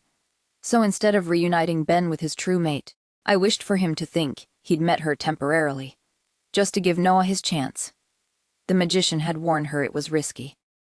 Whoever Ben chose would have to be human, because a shifter would know the bond wasn't real. A random human might feel overwhelmed, might think they didn't deserve it. It was dangerous for a human to be around shifters. That's why Iris offered, Sage interrupted. She agreed to become Ben's mate for 3 months. I went along with it because I didn't want some innocent girl caught up in this mess. I didn't want any of you hurt.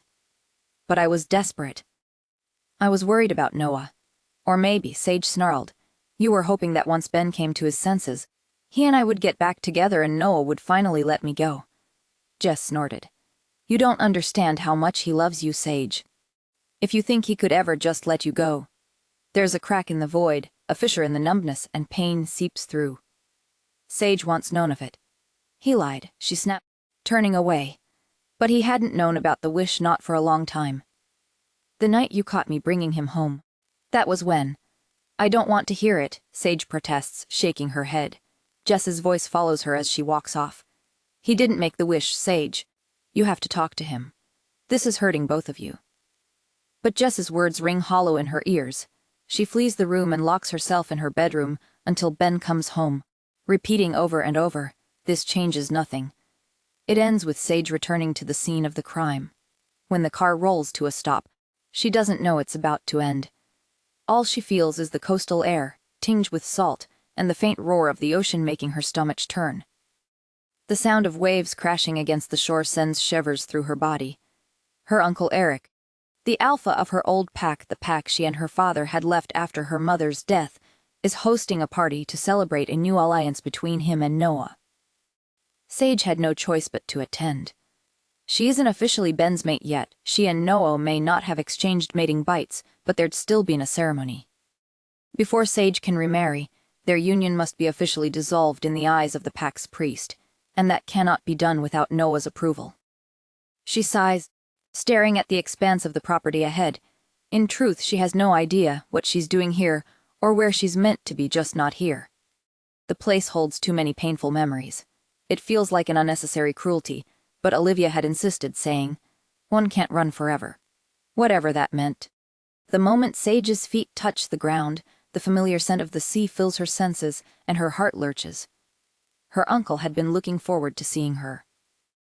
Eric's sprawling property looms ahead, its dock extending out into the vast expanse of water. Sage's mother used to love these docks.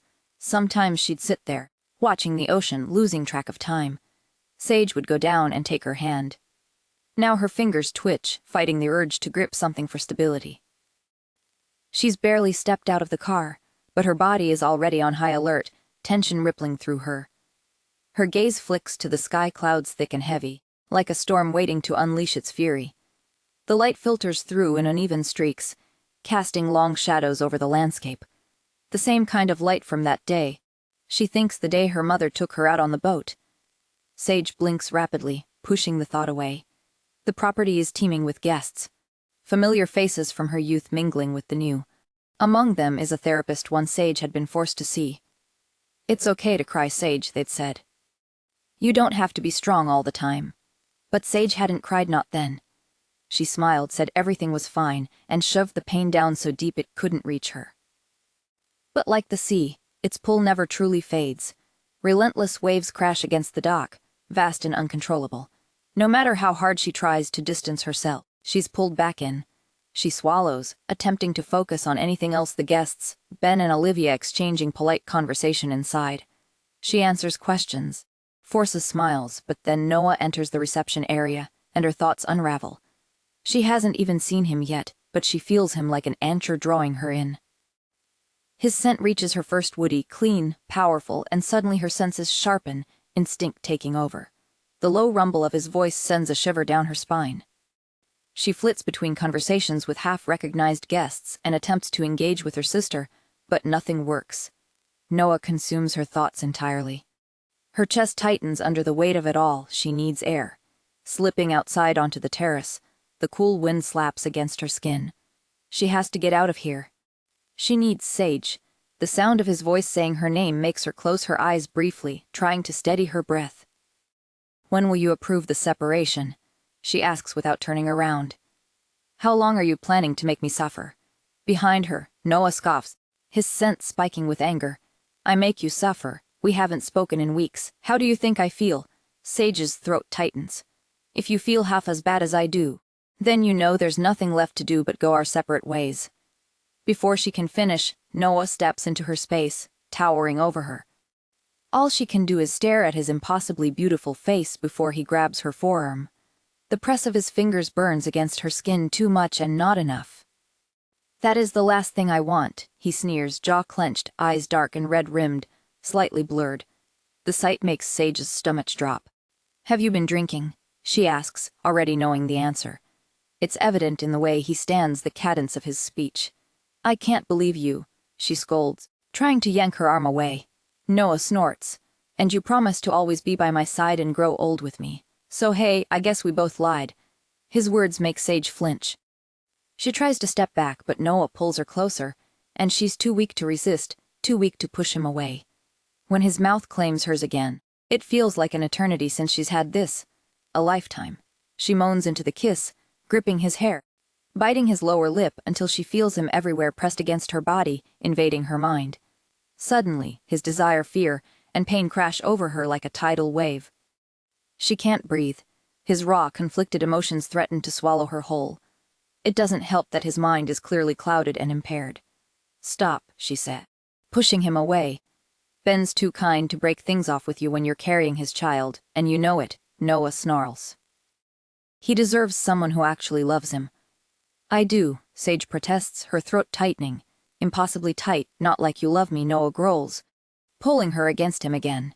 "And he knows it, I know it, and you know it," he adds, whispering against her ear. Sage could cry for how good it feels being against him like this. "What you love is that you don't love him enough, that it scares you." Noah presses relentlessly. "I'm having his baby," she cries because she doesn't know what else to say. She's hurt and afraid, so afraid. "You've been using him as your emotional crutch since you were 8, and it's done neither of you any good. And it won't do your child any good either." Sage's hand flies across Noah's cheek, the impact resonating in a harsh clapping sound. "I'm sorry," she whispers, horrified at her behavior. This is why she and Noah can't be together. They bring out the worst in each other. When they're together, they lie, they feel pain. "Sage, I can feel your emotions through our bond," Noah insists, like he hasn't even noticed the slap. "I know you love me, and I know you're scared." "Stop," she pleads. He doesn't. "I know about your mom," he interrupts. Sage chokes on her last breath, feeling like her chest is about to explode. "I can't do this," she says, spinning on her heels. "Sage," Noah calls out as she rushes toward the stairs at the far end of the terrace. They spiral around the cliff on which the house is built, leading back to the docks. Her mother had shown her these stairs. Her mother had helped Sage climb down them too many times to count. Noah's voice booms from behind her, but it's drowned out by the blood rushing in Sage's ears. She runs down step by step, ignoring the wind blowing around her, her dress whipping wildly, and the roaring sea waiting below. She barely looks at it when she gets into the boat. She doesn't even have a plan, let alone a clear thought. She just needs to get out of here to run. She needs not to be here, feeling like this, like her world is in shambles and her grief is waiting to finally end her. Untying the boat, throwing out the rope, she starts rowing. On the horizon, thunder erupts. Sage clutches the sides of the boat, her knuckles white as the storm rages around her. The wind howls, whipping her hair against her face, and the rain pelts down like needles. The waves crash violently against the hull, and the boat rocks, threatening to throw her overboard. Yet through it all, sitting across from her, smiling gently despite the storm, is her mother. The memory is so vivid that Sage can almost believe she really is there, that day they'd gone out on the water. The sky darkening as the storm rolled in. Her mother hadn't been bothered, even as the waves tossed their small boat like a toy, much like now. "I think we should turn back, Mom," Sage whispers, her voice trembling, memories colliding with the present. Her mother doesn't respond, just smiles in that way that used to make Sage feel safe, as if nothing could ever go wrong. But something have gone wrong, and now Sage is adrift, not just in the storm, but in her own grief. "I'm scared," she whispers, though she's unsure if the words are meant for her mother or herself. The boat drifts further from the cliff as the dark water swallows everything in its path. Thunder rumbles ominously, and Sage barely hears Noah's voice calling out to her through the storm. When she does, it cuts through the chaos like a lifeline, warming her heart. She turns her head, scanning the horizon, and for a brief moment, she thinks she sees the outline of another boat. "Look, Mom," she says. "Daddy's coming. It's going to be okay." But when she looks back at her mother's face, fear grips her heart. Her mother's smile is vacant, her eyes empty. A chill crawls down her spine. "Noah," she whispers, her eyes darting back to the storm. His voice is closer now, more desperate, calling her name. Time seems to blur before Noah's boat comes into view. When it does, it feels like a dream. He's standing there, shouting over the wind, trying to reassure her. His voice thick with worry. Soaked through, he barely keeps his boat steady in the violent waves. "Jet back," he calls, his voice breaking. "Sick. Get back now."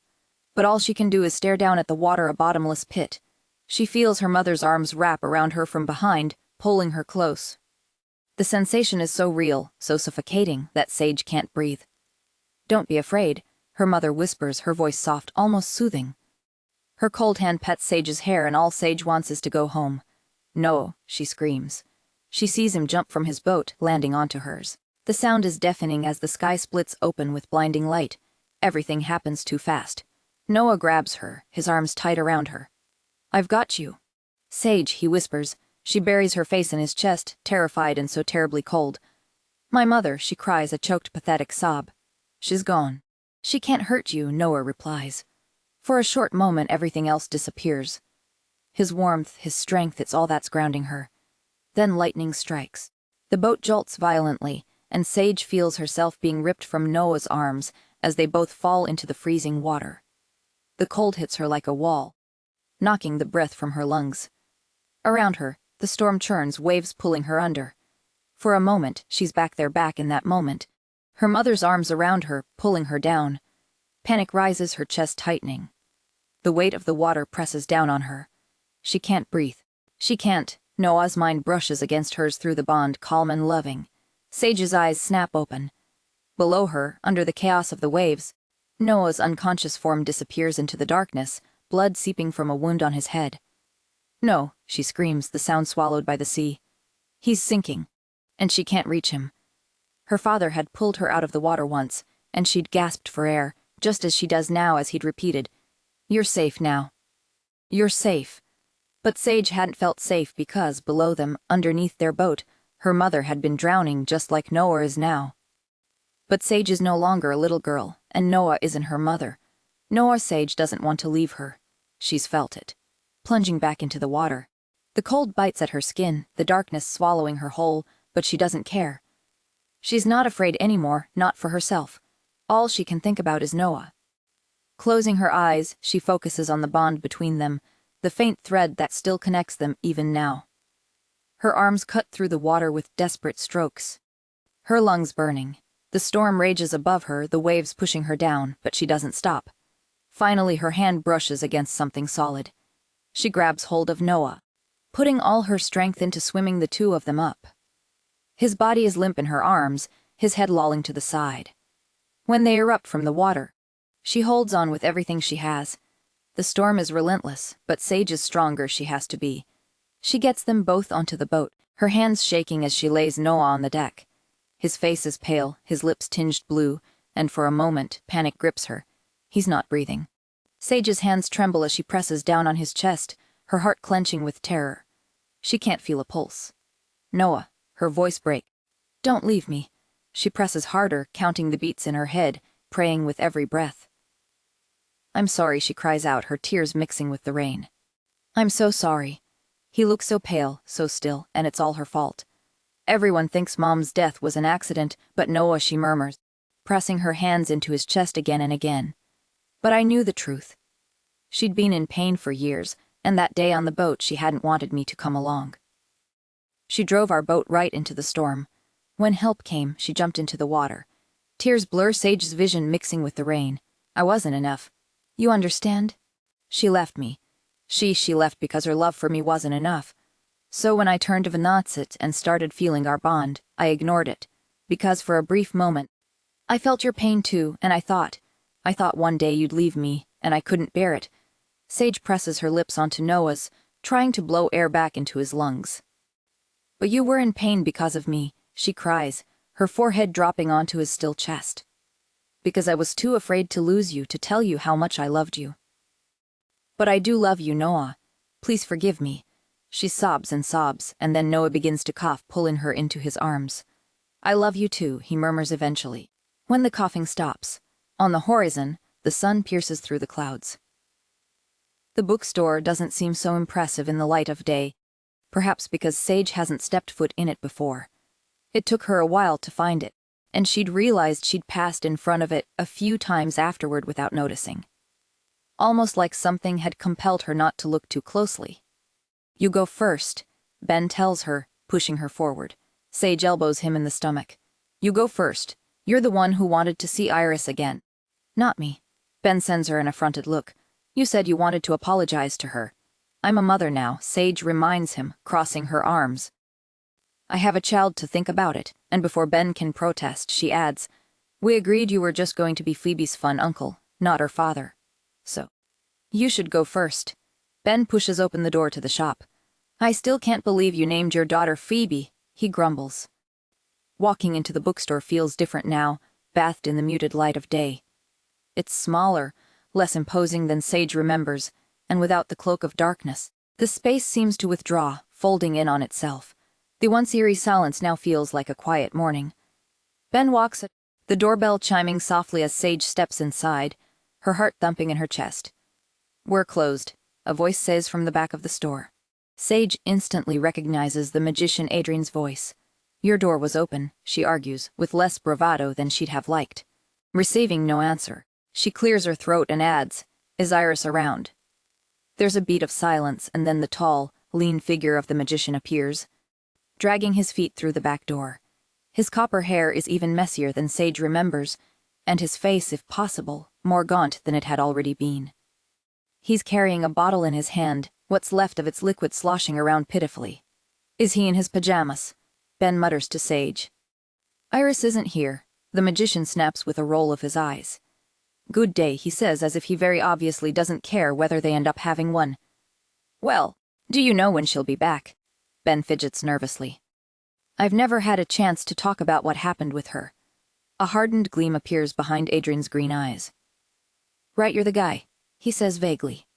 Sage is pretty sure he's drunk, and not just a little bit. Well, she was never interested, Ben explains, turning on his heels. Goodbye. No. It's not like I have a girlfriend, Ben protests awkwardly. We both wanted to apologize for causing her trouble. Sage nods emphatically, even though Adrian's back is turned to them. She hasn't been around in a while, he says slowly, as if the meaning behind his words is dawning on him. Though, who can blame her? She never signed up to pose as somebody's girlfriend. You see it, barely there.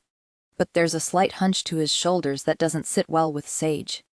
Oh, don't worry, the magician snorts, giving her a mocking look. She'll be back at some point. She has to. You seem awfully confident for a guy who day drinks in his PJs, Ben retorts, annoyed. Sage elbows him in the stomach. She'll come back because she's tied to me, the magician sneers. Her father wished for it before he passed, so it's not like she has a choice. There's no mistaking the flicker of self-hatred that crosses his features, and suddenly, Sage wants nothing more than to be back home with her mate. For a brief moment, this man drunk, alone with his dark thoughts, reminds her of him. And it makes her heart tighten in remorse. Though when she gets back home, she finds him in their living room, looking just fine. Phoebe's in her room, he tells her, looking smug. And she smiled. She smiled at me and you. He grunts as Sage throws herself into his arms, burying her face into his neck to nip at his claiming mark. Did something happen? Noah asks, a little breathless from where Sage is touching him. She goes bondless when he touches hers. Is this real? She murmurs against his skin. Are you mine? Noah's arms tighten around her, and she feels him smile against the crown of her head. Yes, he said, his voice confident and sure.